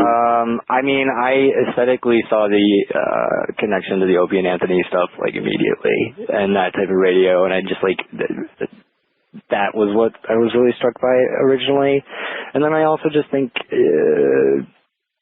I don't know. It sounds like mostly you guys are just hanging out, right? Yeah. Like that's just the vibe of it. I mean, yeah, I disagree entirely. I just come from a different understanding of race and right, but I mean, there's understandings and then there's facts, right? Like, I mean, this is not something around which like we can just have. It's not like religion, right? Well, I mean, for some it is like religion. Like religion, you can never know, so you have to leave it alone. Like, all right, whatever. Like, I think that certain religious beliefs are beyond stupid. Like, as you know, I'm an atheist, right? But I don't really, whenever I get into arguments with religious people, I just regret it because it's pointless. But like, this is not, race realism is not like, there's a truth, there's an empirical truth here, right? And we can find that truth. And I guarantee you, if anybody had the courage to investigate it, I would be right. Like, this is the thing. It's like, and that's why the investigation, it's not like it's up for debate. It's like, is this true or not? Now, you can disagree with my opinions of socially what that means or what we have to do about it. But if you deny that it's the truth, then you're actually not doing black people any favors either. But yeah. I mean, I just have I associate it largely with economic conditions, structural. But that's something that can be investigated, right? I mean, that's something that can be investigated. So, like, you can look at different, you can look at, like, income levels, and you see that whites at you see that blacks at high income levels are still more violent than whites at low income levels. You don't think there are other structural, At what point does that become, like an unfalsifiable premise? Like, is there a way that, the problem with that is that it's one, you can always retreat back into it, and there's no way to falsify it. So it can, like, if it can explain everything, but it can never be tested, then it's basically a religious belief. So, like, structural oppression, it's like, all right, I mean, well, I think I think what you're saying is that, like, the language of the left is sort of to speak in these broad strokes, but I think there are specific grievances that you can test explicitly. I mean, I think there are things related to employment, things related to housing, things related to education. Right, but are those prior or do those come first, or are those results? Like, so I'm not saying it's like 100% genetic. Obviously we know that you can change social conditions and you can change outcomes. But why is it that despite years of trying to change social conditions and giving blacks privileges, like, and this is the thing, like, they're literally privileged in a legal sense. Like, you can't fire them. You have to accept them to schools over white people with better credentials. Imagine if you gave the kind of affirmative action privileges to, like, another group of people, like Asians. They would take over literally every single institution immediately. And blacks, despite all these privileges, still fall short. Like, the other thing is, why would you assume that it would ever be equal? Like, this is my actual fundamental question that I kind of don't get. It's like, why would you ever assume that, given what we know about different groups, the evolution and different groups evolving in different parts of the world and taking on different physical traits, why would we then assume that these groups would have the same cognitive capacity?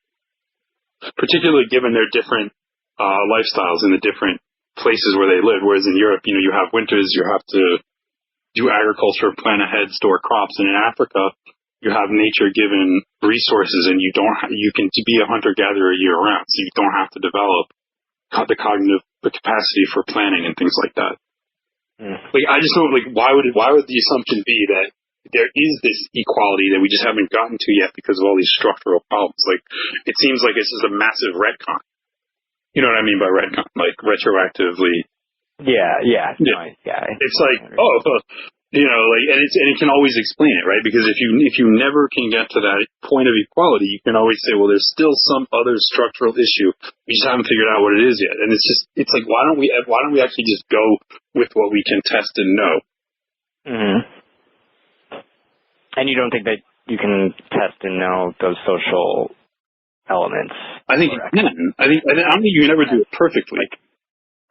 Okay. But that imperfection, the fact that you can never test social theories perfectly, always leaves room. It's basically, your argument reminds me of Christians when they argue against evolution. And they say, well, here's something that evolution can't explain, and that's God. That's called like the God of the gaps theory. You know what I mean? Like that one piece of information in the evolutionary theory that's missing, that's God. For leftists, it's structural inequality, or a stereotype threat, or any one of these things, right? So, I mean, at some point, I also like, the gap is so... I'm saying that you can test structural inequality, though. Like, there are elements that, like, I'm not saying that this is something that is indescribable, or these are things that, broken down, you can one by one, test and see that there are impacts on individuals tethered to race. Not the person's race, but this, the impact of social action against people of color or against, different races. And you can test those things, and you can figure out, why that is, and you can achieve close, more. Is there some reason why in every country around the entire world this specifically seems to affect black people? Like, you presumably, somebody who's a racist in favor of white people would be racist against non-whites generally, and many are, right? So how is it that Asians are so successful? Like, this is what I'm saying. Like, well, there's a very different, especially in the U.S. though. There's a very different. Wait, but why is that? Like the Chinese Exclusion Act. As you look at this, who was determined to be white over time. Of course, but I mean, you can look at that and you see certain. So there was active legal discrimination against Chinese in the history of the United States. They're still correct. Asians are still the highest income group. Well, second to Jews. So how do you explain that? There was literal structural, there were literally structural legal barriers. They literally had anti-coolie Asian exclusion acts. And now they're the highest income group. How do you explain that? Whereas blacks still can't get there. Mm-hmm. I mean, I think the history of discrimination against blacks in the U.S. specifically is right, but it's not just in the U.S. More severe. Right, this isn't just in the U.S. They don't just have this issue in the United States. Yeah. Like, Africa is underdeveloped. Why? I appreciate your passion. I don't know if I'm going to be read to but I want to be able to get it. I get it. We got to do the thing. I get you don't want to get into an argument, but I'm just saying, like, your argument, like, you won't win this argument. Hello, this is Matthew. Yeah, how you doing? This is Mike Peinovich. Hey, Mike, how are you doing? I'm pretty good. How are you? I'm doing good. Is this Mike Peinovich? This is Mike Jr. Oh, hey, Mike, how you doing? I'm great. How are you? I'm doing good. Did I reach you on your email, or did I call your actual phone? You emailed me. Oh. Did you email a bunch of other addresses too? I emailed what I could find in our search. Okay. How are you doing? Are you living in New York State? That's not. It doesn't matter. Are you? So you're still in the city. So Skinton is being along. Do you want to talk to me for this documentary? Actually, yeah. I was going to. Okay. I got one question for you. Yes. In your email, you mentioned their victims. Now, who are my victims? No. No. You said not through their victims, but also their families. Who are my victims? Right. Well, answer the question, and answer who are my victims? I'm curious. Do I have victims? the sentence was in generality. So I said white supremacists. I said white supremacists. Well, who are the victims of white supremacists? Or I don't identify as white supremacist, but I mean that using that term is a kind of lying, and as a journalist, you shouldn't do it. We'd never call ourselves white supremacists, and it's a lie to label us that, and it's a malicious and deceptive lie to push an agenda. So if you want to be honest, if your documentary wants to be honest, you won't use that term.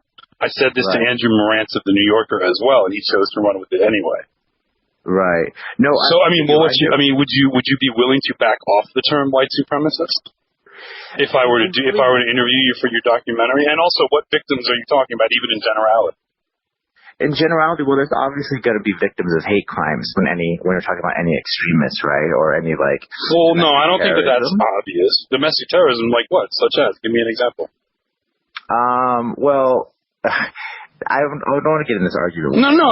But look, you're a journalist and you cover the news, and you're saying that there are victims.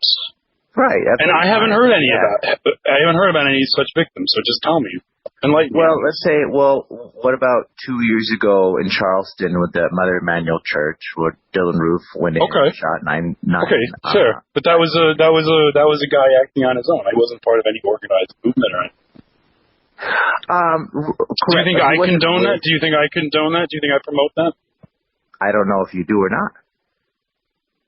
I think the question is that you know that we don't promote violence, right? We're a totally peaceful movement. We are in fact victims of violence.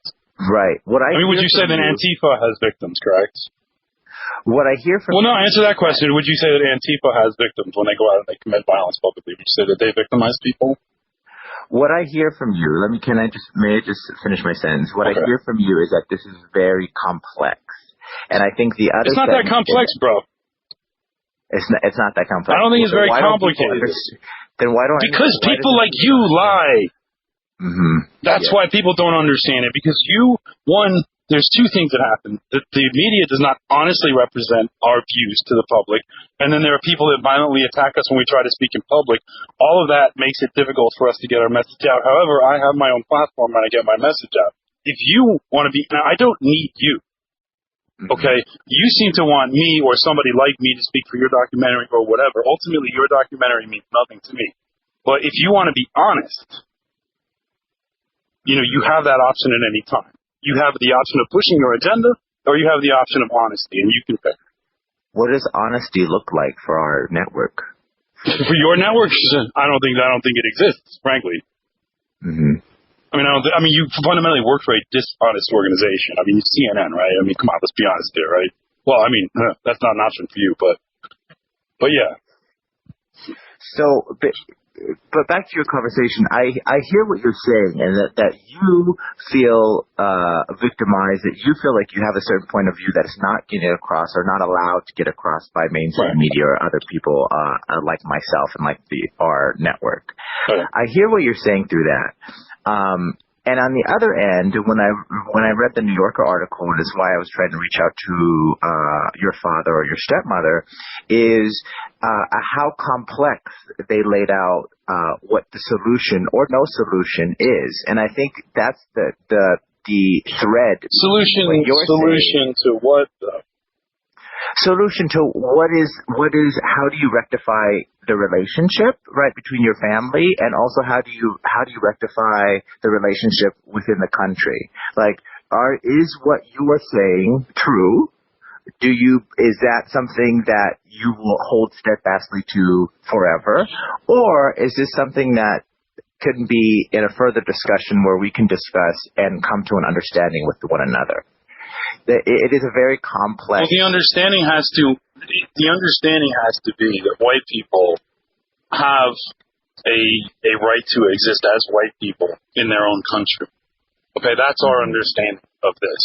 And right now, white people are not afforded that right in any country that was historically theirs and founded by them. Either they are indigenous to, such as in Europe, or a country that was founded by white people, such as in the United States. And, according to the history of the United States, was intended to be a white country, and understood as such by the founding fathers. So, as you might know, we went back to Charlottesville again the other night, and Richard gave a speech in which he said if you're going to tear down Robert E. Lee's statue, there is no argument for tearing down that statue that does not apply to Thomas Jefferson. Right? Like, there is not, I mean, actually, in the eyes of people that are anti-white, Thomas Jefferson is a significantly worse personality than Robert E. Lee was. If you read Thomas Jefferson's notes on the state of Virginia, and there's a reason this book is not widely read or circulated, you will see his thoughts on this matter. That Thomas Jefferson was clearly a white nationalist, and the United States and the state of Virginia, he intended this to be a white republic, and it's quite clear. And it's a miscarriage of the educational system. That's kind of a dumb word. Whatever. It's bad that the educational system does not have students read this, but if they did, you would have left-wing students demanding that Thomas Jefferson statues be torn down all over the country. I mean, have you ever read that book? Yes, I think the thing is... Well, have you read the book, though? I'm curious. I have not read the book. Okay. I think with... but what you're saying and what we're saying is white people are under attack. And look, if that upsets my family that I say it, then they've just been indoctrinated into this media corporate system, right? Like, our view on this is that the reason we don't get a fair shake from the media and the reason we don't get a fair shake from the academic establishment is that these are essentially institutions that are owned by the multinational corporate system. Like, this system is what is crushing identities all over the world. Everybody is being sort of subsumed into this large globalist capitalist system in which people are simply completely cut off from their roots, cut off from their identities, and are just workers and producers and consumers in this global marketplace. And for some people, this is like a dream come true, but for people that want roots and they want culture and they want identity and they want their country and their nation, this is a nightmare. And right. Fundamentally, the quarrel is not with any one group of other people. You understand? Like, we don't hate other people. What we're saying is we love ourselves and we want our country. We don't want to become just another cog in this machine of international capitalist production. And then, frankly, all the wars and violence and bloodshed that come along with it. As you know, the alt-right is a staunchly anti-war movement. So this idea that we're violent or that we want to harm other people and things like that, like, this is all projected on us by the media and by the intellectual establishment that is basically the vanguard movement for global capitalism. And the whole idea of diversity, if you're a white person and you work a job at a corporation and you hear somebody say, well, we're implementing a new diversity policy, well, what does that mean for you? Mm-hmm. That means your head is on the chopping block. And every white person in this country knows that. Mm-hmm. And we're the ones that are saying it. Mm-hmm. And we're getting vilified for it because the system that has a lot of money and a lot of power wants to make sure that this type of message doesn't get out to the people. You want to talk about people being victimized. What about the 7 million people that are addicted to opiates in the United States? 7 million people. What about the people that are losing their jobs because the factories are going overseas and then they're bringing in immigrants that are cutting wages here? Like the blue-collar, white working class, you know why they voted for Donald Trump as well as I do. Everyone talks about it like it's a big mystery, but it's not a mystery. It's not complicated. Mm-hmm. White America is under attack. And we're the ones that are saying it. And people are, we're hateful, we're evil. No. We just love our own people. And yeah, it causes a problem because my father is an academic. My stepmother was a social worker. They were fully integrated into the system. And they can't believe that their son would actually, dare to go out and fight against the system. And they call it hate because they can't frame it honestly. Mm-hmm. I think that's a really, really fascinating point, is the complexity of this, what they perceive as. Well, they perceive it that way because they never actually talked to me about it. Okay? They never expressed any curiosity about it. They never said, Mike, what is going on? What are you thinking? What are you talking about? Mm-hmm. They believed what the media says, and they believed what the intellectual academic elite says about this stuff. They never asked me. Now, that should say something to you, that I'm their own son. And they never asked me, what is the foundation of your thinking that you disagree so strongly with these, sort of corporatist progressive values that we had pushed for so long? Mm-hmm. Like, they never asked that. Never. The only thing that they ever said is, Mike, change your name so you don't embarrass us. Mm-hmm. Mm-hmm. Did you ever want to have that conversation with I would love to have that conversation with my parents. Mm-hmm. It's not me that's preventing it from happening. Yeah. How are your relationships now? Are you really? I don't talk to my father, and I have a good relationship with my mother. Mm-hmm. Mm-hmm. Are you still feeling the aftermath of the doxing? No, everything's great. No, everything's good. Mm-hmm. How do you feel like this the future looks like for you? Are you hopeful? The future looks great for us. I mean, our movement is expanding. We have a base of supporters, so we're fine on that front. Our movement is expanding. We're getting more popular. We're getting more people are signing up for various groups. More people are going to rallies and protests. More people are listening to our podcast, reading our websites. I mean, we have struck a vein, or a vein or a nerve, whatever it might be. Not a vein. A nerve would probably be the better one to go with there. We struck a nerve, I think, in the country. And, really right now, if you are a white youth, if you're a young white person, college age, maybe a little older, maybe a little younger, mid-20s or younger, the question for you is, are you all right or not? I mean, that is the question you're asking yourself. Am I an SJW? Am I moderate or am I all right? I mean, there's no more conservative, right? Like, conservatism, as it existed, as this sort of bland, kind of empty, flag-waving patriotism with, like, really nothing supporting it, and then, like, free markets and individual rights, stuff like that is, that ideology is, there's no passion to that. It's an empty thing to be a part of. It doesn't actually mean anything, and it doesn't animate people anymore. So people that are really patriotic and really love America gravitate towards us, because really we are the true patriot movement, if you know what I mean. So no, the thing is going to be great. Yeah, we took it. Things are. I mean, in terms of politics and the movement, like, this movement's going to. You know this, right? Like, this is getting stronger, and it's only going to grow bigger. Yeah, and I think what. Like, we are going to be the mainstream right within a generation. Yeah. The mainstream right wing is going to be us. It's going to be all right white nationalists. Yeah, and for complete transparency, that's one of the things we were struggling with here is, do we make a documentary about this very real rise, or do we not? Are we creating a platform, or are we not? Or are we having something that people can go home and have a critical, like, putting on a critical thinking lens when they watch? Or is this an hour for just recruitment for the cause? That's a very hard thing, and I know that we have these differing views. But see, the thing is, like, you don't have a problem letting other people from other movements come on and speak their piece.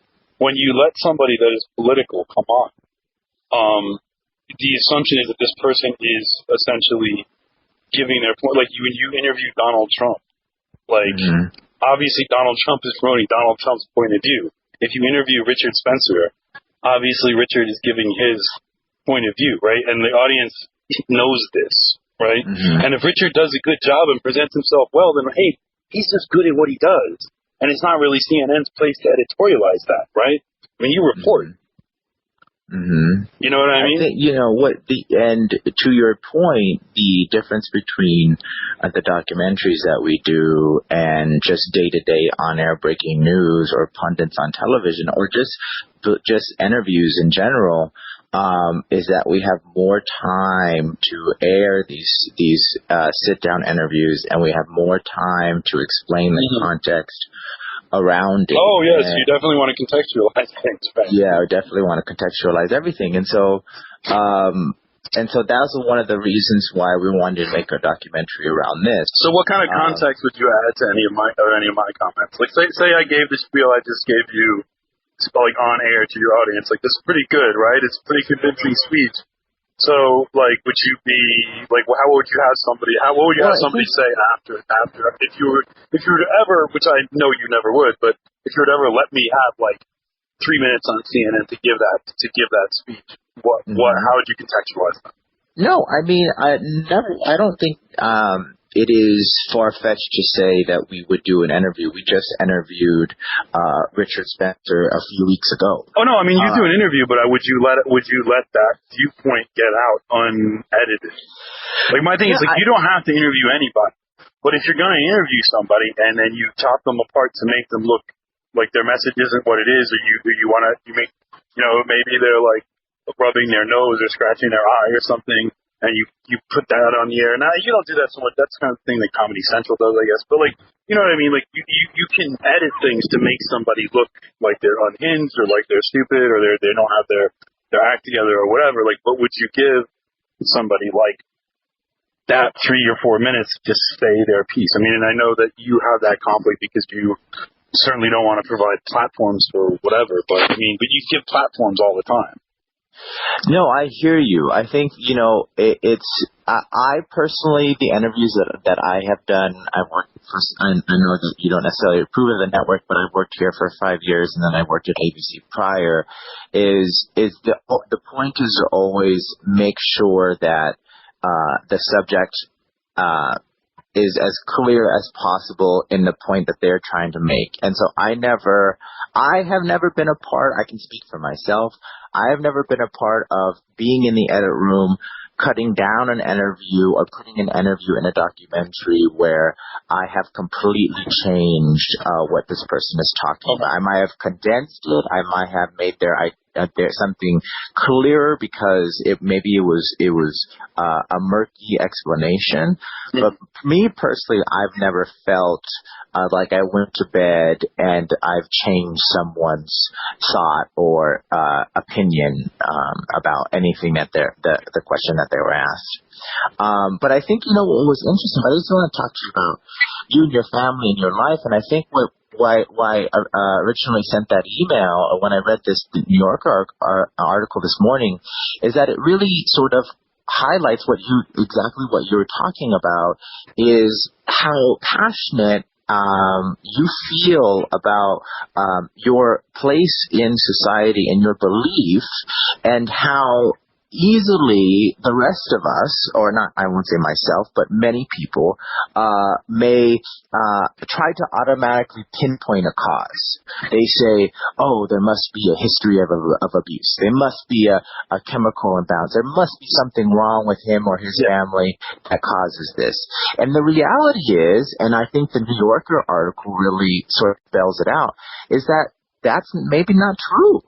That possibly this was your own sort of coming to understanding what you firmly believe, and there wasn't anything that wasn't healthy that somebody could say, oh, that's the reason why. And so it was interesting when they talked to your father and your stepmother, and he also, had correspondent emails with you and phone calls, I believe, is that I walked away thinking, wow, this is really complex. Like, this is not one of those things where I go, oh, I get it. He or she, is on the autism spectrum. Or, oh, I get it. His father was really mean to him. So on the autism, are you being ableist here? No. I'm saying. No, I know. I'm joking. I'm joking. I'm not. I'm certainly not on the autism spectrum. But yeah. No. I'm not saying you. Many of my fans are though, but that's No, like Christian Piccolini, one of the reformed neo-Nazis that has that nonprofit. I don't identify with that work. Right. I mean, part of the problem here is the complexity. Part of this complexity is the fact that we are not honest. People don't talk about us honestly. And so when people don't talk about us honestly, my family freaks out.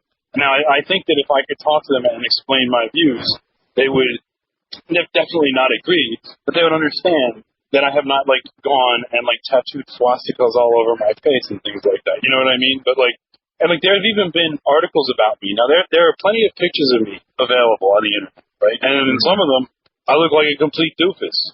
There are goofy pictures I took with friends that were on Facebook or something, on like people, friends from years ago, and the people that doxed me like dug them up, where I was making goofy faces and stuff, and they're like, oh, here's this guy, look at what a doofus he is. And it's like, okay, fine, whatever.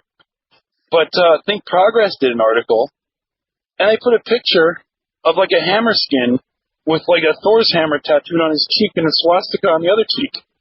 And like, that's not me. It's like literally somebody else. It's like another person. And then the article's about me. And it's like, if my family sees that, like, how do you think, I mean, so if you want to talk about broken relationships and messed up families, this could have gone over much smoothly if there wasn't a consistent, if the media wasn't out there consistently, lying about us and painting us in this extremely negative light. So, like, say I have some cousins, and I don't see them very often. I only see them every few years. Now they see an article on Think Progress about me, and there's this guy with swastika tattoos on his face. Like, what do you think they're going to think? And that's a deliberate deception. Now, you can put a picture of me on an article about me. Mm-hmm. There are pictures of me available. You know what I mean? Mm-hmm. And so that's a deliberately, you would agree, that's a deliberately deceptive thing to do, right? Mm-hmm. Yes. So you would agree with that? Okay. So what role does the media play in this breaking up of families and things like that? I hear you on that. I think that one of my, often answers to this is we are not all painted with one brush. Just like your response to me saying white supremacist, and you say, wait. We don't label ourselves that. We're not people who advocate for violence. There's different pockets, and there's different people who have who believe in different things, and we're all lumped in one sum. And I think that's the same thing that the media goes through. Is like, I have. But I mean, I don't have to. I know there's different media outlets and stuff, but CNN does have a particular reputation for being extremely partisan, extremely anti-Trump, and pushing like conspiracy theories about Russia, and like not focusing on real news and things like that. Like, that's a reputation that network has. Mm-hmm. I mean, you'd have to agree that. I mean, you don't have to agree that that's a valid reputation, but it's certainly a reputation the network has. It's sort of abandoning news in favor of conspiracy theory, being very agenda-driven, etc. And that's just particular to CNN. Yeah. No, I hear you. I mean, you know that the reputation exists, right? I mean, that's what half the country at least thinks that about you guys. Yeah, I went to the Moore rally in Washington, D.C., the mother of all rallies that was supposed to be was a pro-Trump rally. That was pathetic. And, that was totally pathetic. Yeah, but I spoke to were they mad at you? The Trump people were probably pretty obnoxious. But on the flip side, though, obviously everybody, obvious to whomever, everybody was really kind. Everybody was really nice, and that's good. And spoke with me and had a conversation, and they definitely denounced and hated the network, but.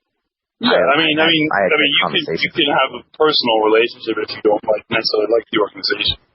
A lot of those guys, some of those people, just so you know, like, we didn't go to that, and we decided not to go. We're not, like, we are pro-Trump in some ways. When Trump does the right thing, we're pro-Trump, and when Trump does the wrong thing from our perspective, we'll go very hard at him, whereas the more rally type thing is people that will kind of just cheerlead for Trump no matter what. Yeah. And that's not really our agenda. We have a larger agenda. But but even those people, I know Trump is pretty hard on you guys himself, which I find, frankly, I find it pretty funny. But also you got to understand where he's coming from, because if the network is consistently pushing unverified conspiracy theories about, like, Russia hacking the elections, like, he's not really the valid president. Obviously, it's very difficult to have respect for a network that is continuing to do it. And after the whole thing is now, it's ridiculous at this point. Yeah, I mean the issue of election hacking or collusion or anything that is so difficult to pinpoint, and well, it's difficult to pinpoint because it's bullshit. I mean, like it's difficult to pinpoint because it's literally a made-up conspiracy theory. I mean, it's not like come on. I mean, it's difficult. I mean, okay, I know you obviously you have your thing, but like come on. I mean, it's difficult to pinpoint. No, it's bullshit. Like, it's made up. So, yeah. I mean, look, I was in IT. I did computers. I'm a computer programmer. I worked in IT for 18 years. Okay, it's bullshit. Right? Like, it's made up. It's nonsense. But whatever. Yeah. Yeah, no, I hear you. I hear what you're saying, and I think that what I think is interesting about what your argument or what's interesting about Russia is also the same argument we can talk about when we talk about the alt-right or white supremacists or white nationalists or neo-Nazis, etc., is that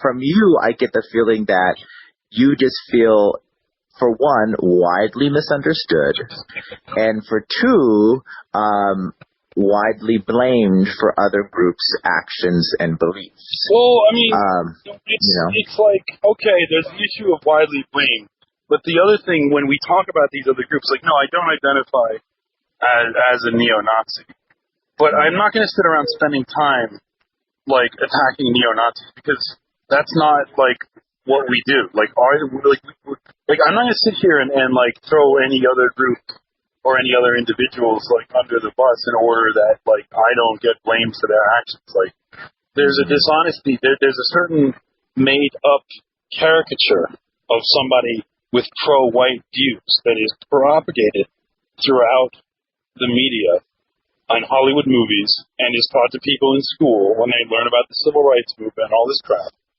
And that is an image that is continued to be portrayed and to be put on people like myself or like Richard or like anyone else or like Matthew Heimbach or anybody else that's in this pro-white movement. This is an image that is projected upon them, and it's just something that's like made up.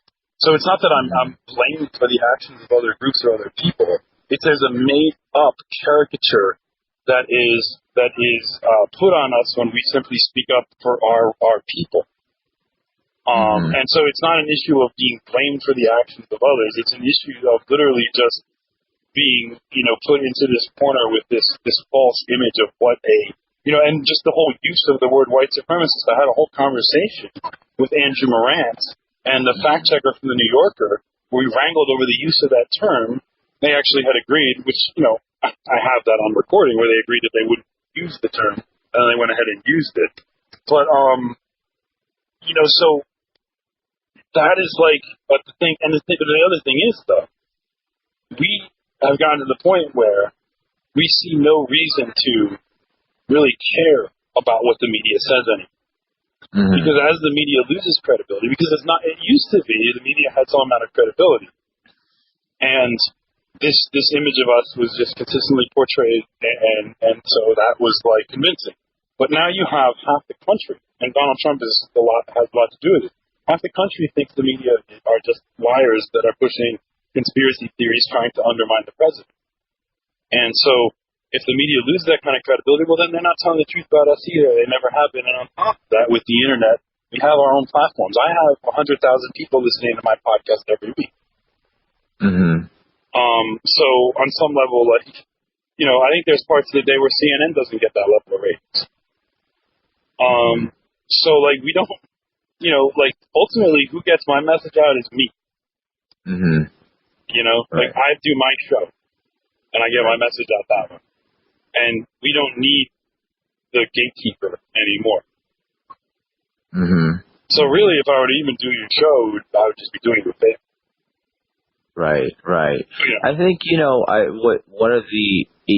I don't want to, there's nothing that I want to force anyone or coerce anyone into doing. I think, right now. Oh, I don't feel like coerced. Yeah, right now we have Richard Spencer, but for the most part, we're looking at and this is who he is, but not who you are, the reformed neo-Nazi Christian Piccolini, and we're going back and we're interviewing all the victims of the Charleston shooting. Who is this guy? Who? He runs a organization called Life After Hate, and it's a nonprofit that. Do you think that guy was ever actually like a neo-Nazi, quote unquote? You don't think he's just an actor? No. I mean, my impression of that guy is that he made that shit up to get money.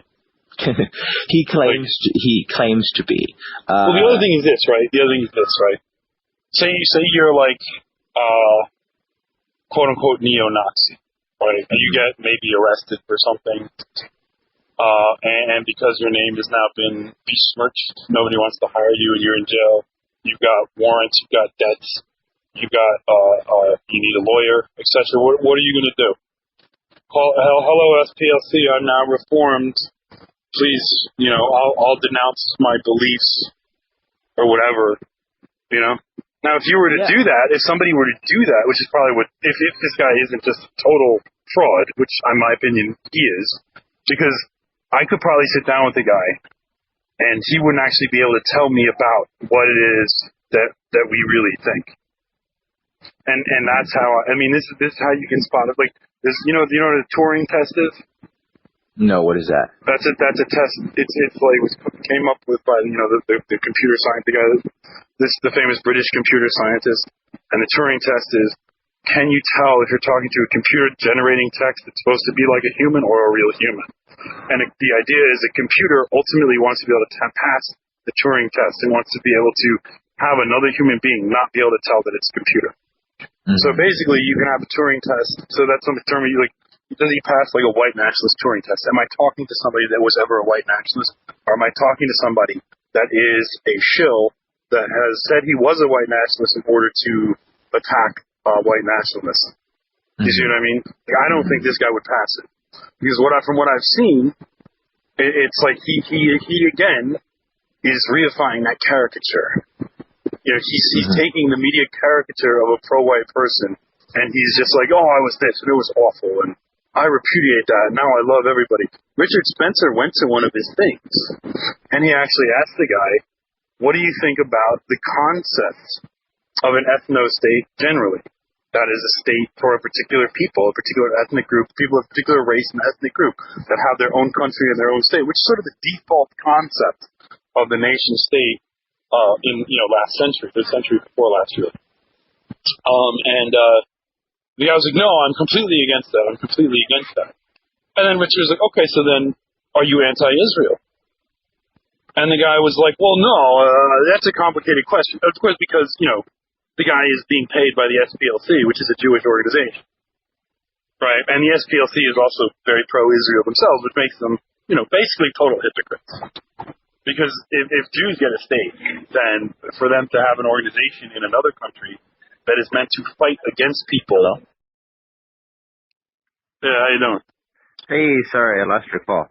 Oh, yeah. Where was I talking about? Anyway, I was talking about how, it's kind of hypocritical for the SPLC to be out there, spending all this money to attack, so-called, neo-Nazis or white supremacists or whatever. I think white nationalists is a fair term to use.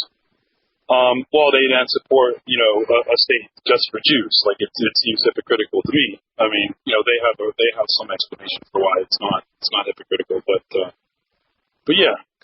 No, I hear you. I think what the one thing that you brought. Fundamentally, what is the difference between an ideology like white nationalism and an ideology like Zionism? And why is one totally acceptable and one is totally taboo?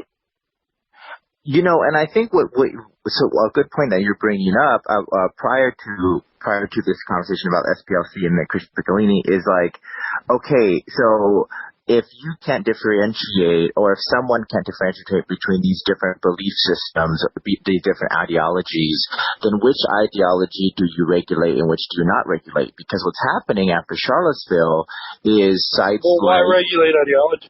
Who's in the business of doing it? Well, you have tech companies, right, who are trying to regulate dangerous speech. So now the Daily Stormer, now Stormfront, are now the domain registrars have taken them off. There's 40 people on PayPal groups that have been who cannot use the services anymore. So that also brings up a very complex and conversation is, when do you and how do you regulate, or do you regulate? Well, the question is, I think, one, I mean, that's a topic of that doesn't necessarily, I mean, of course, the reason that topic of free speech and how that is controlled is relevant to us, but it's only relevant to us because we are the only people whose speech gets suppressed, right? Like, certainly there's no other group whose speech is actively being suppressed by anyone.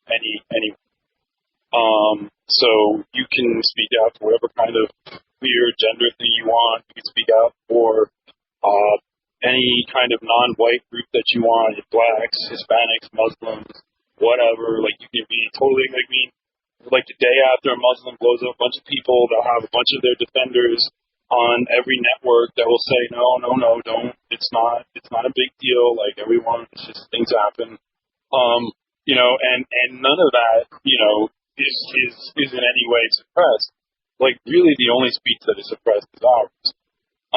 But there's a general idea about free speech generally, which is like, okay, is free speech simply just this rule written on this old document, or is it like a part of our culture?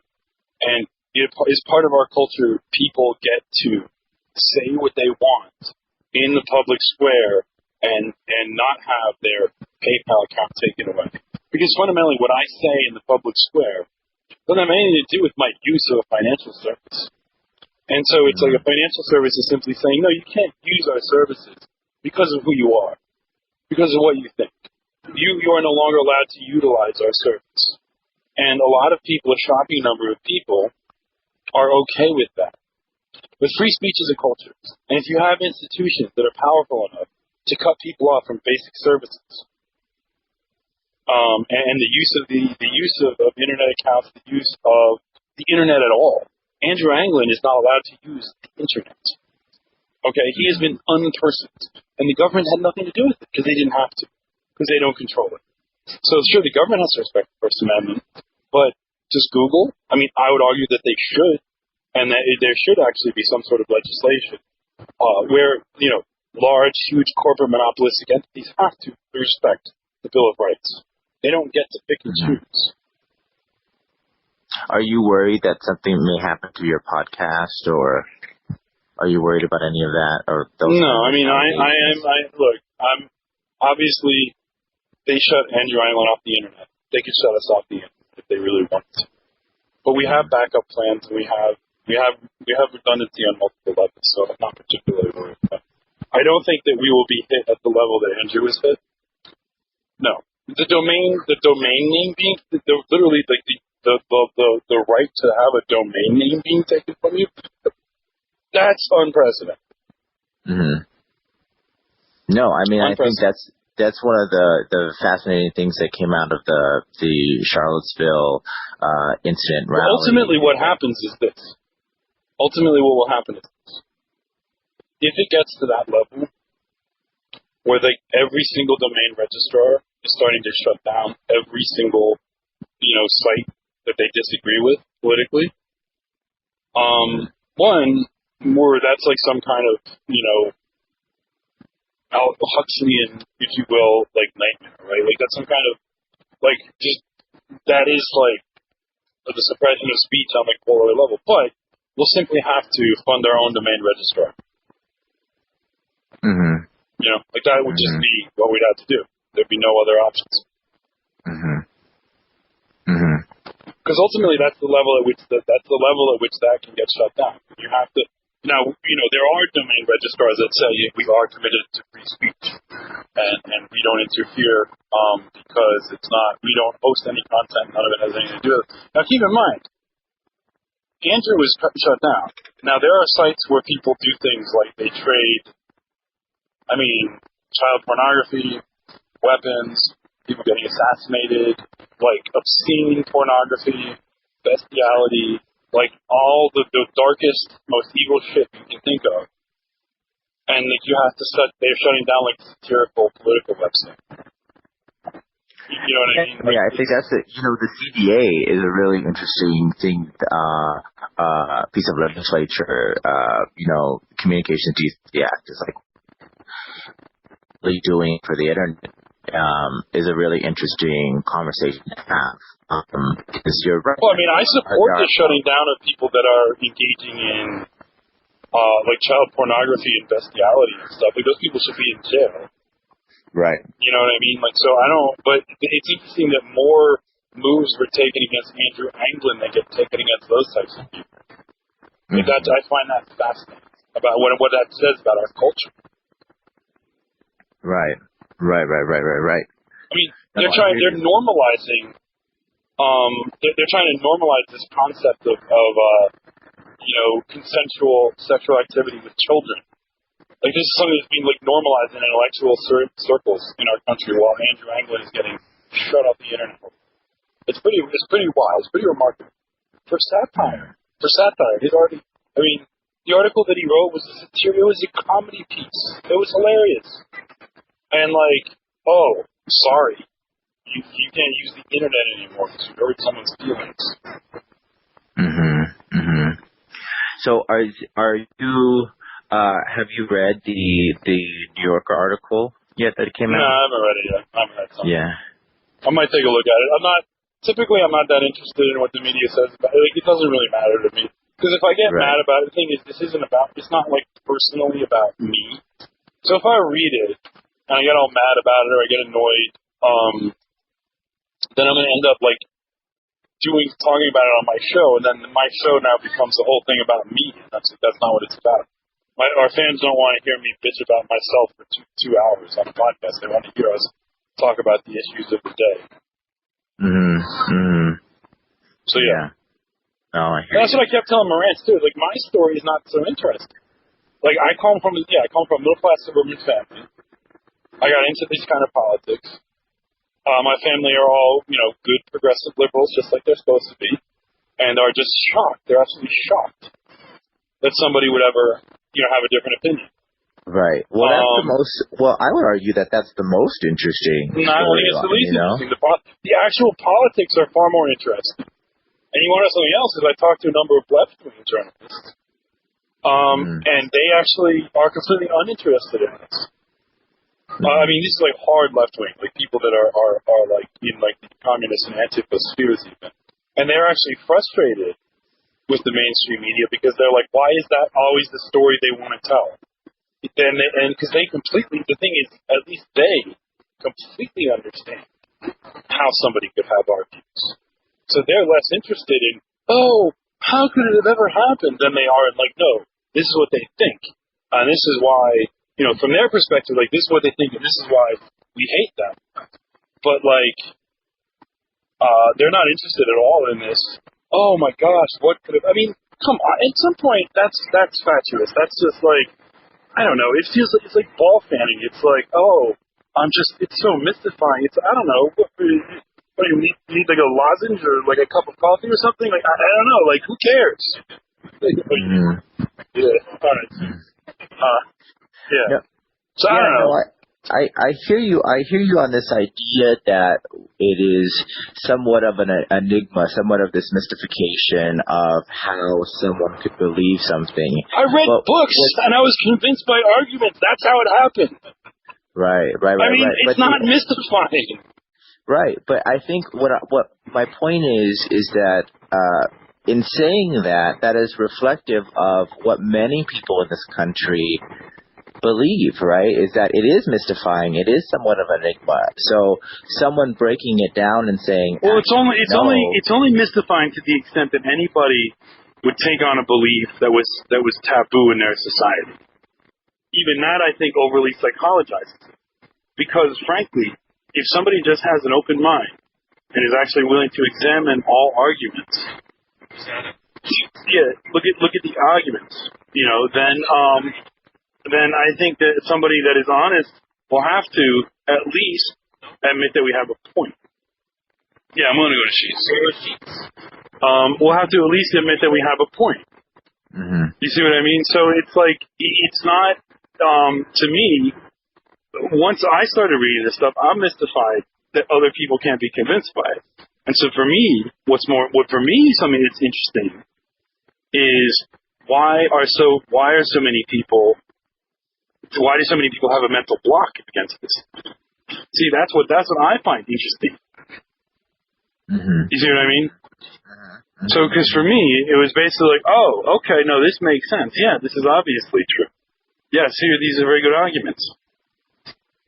But, and then when I present these to other people, like, dude, that's bad. You can't think that. Then it's like, well, why the hell can't I think that? It's a free country. Well, it was. But you know what I mean? So for me, it's like my ideological, my development is not so interesting. The interesting thing is, why are so many people have a mental block? Mm-hmm. Mm-hmm. Mm-hmm. Well, and then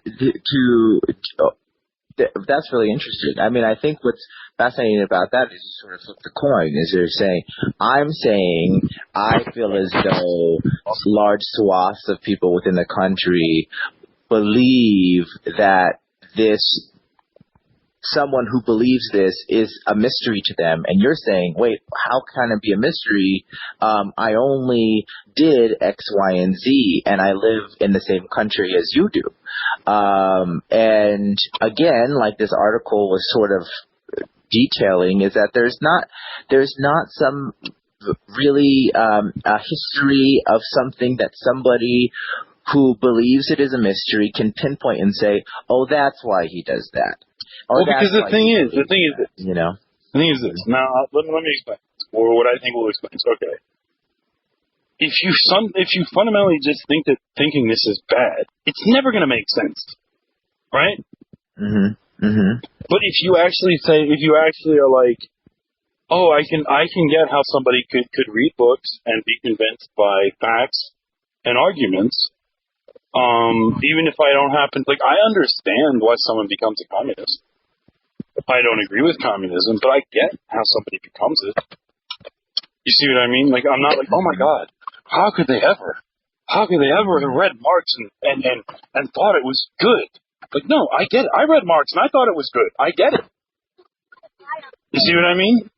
Yeah, and then I think the points that you made earlier about how a lot of jobs are moving overseas, there's a lot of people who are destitute in the middle of the country, there's a huge opioid crisis happening right now. And no one seems to care about this. Well, Donald Trump seemed to care about it, and that's why he won. Now the question is whether does he really care about it? Is he going to really do something? Oh, but Yeah.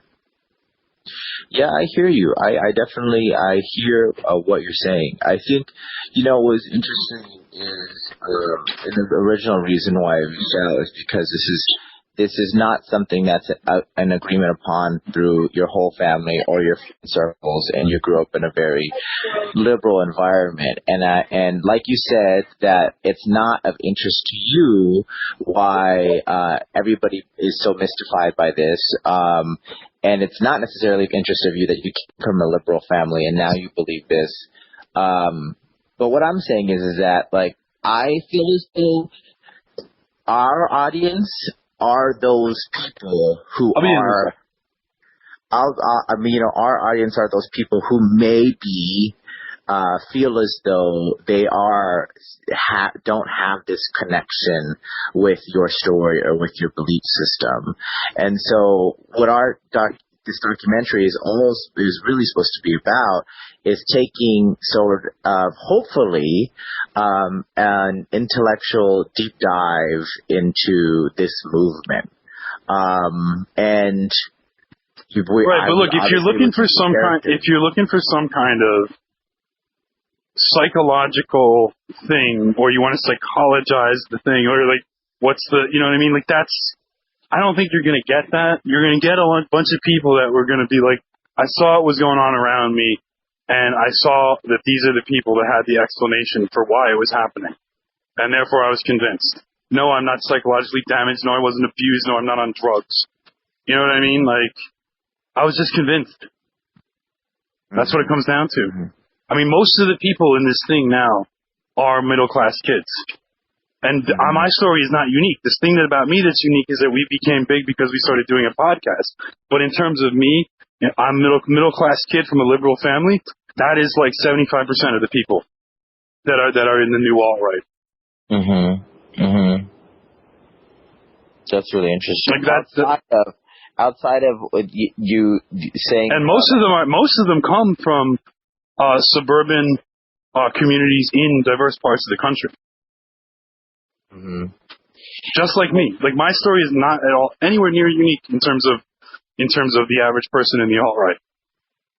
Right, I'm in fact strangely typical. The only atypical thing is the fact that we had the podcast and we got popular because of that. Right.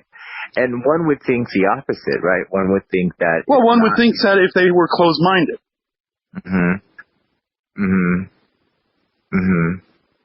Listen, I gotta go though. I'm at a rest stop here. I gotta get something to eat. I can call you later on though, tomorrow or something. If you want to keep talking. Yeah, absolutely. Yeah, okay. I definitely would love to continue a conversation. I mean, just heads up, we are continuing with this documentary, continuing looking for characters and continuing pursuing.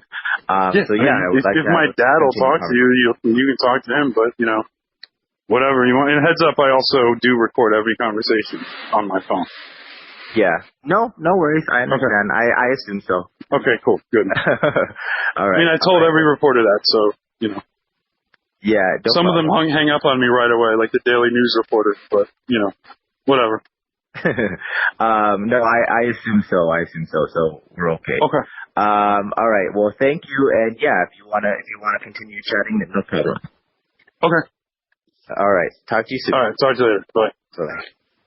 Bye.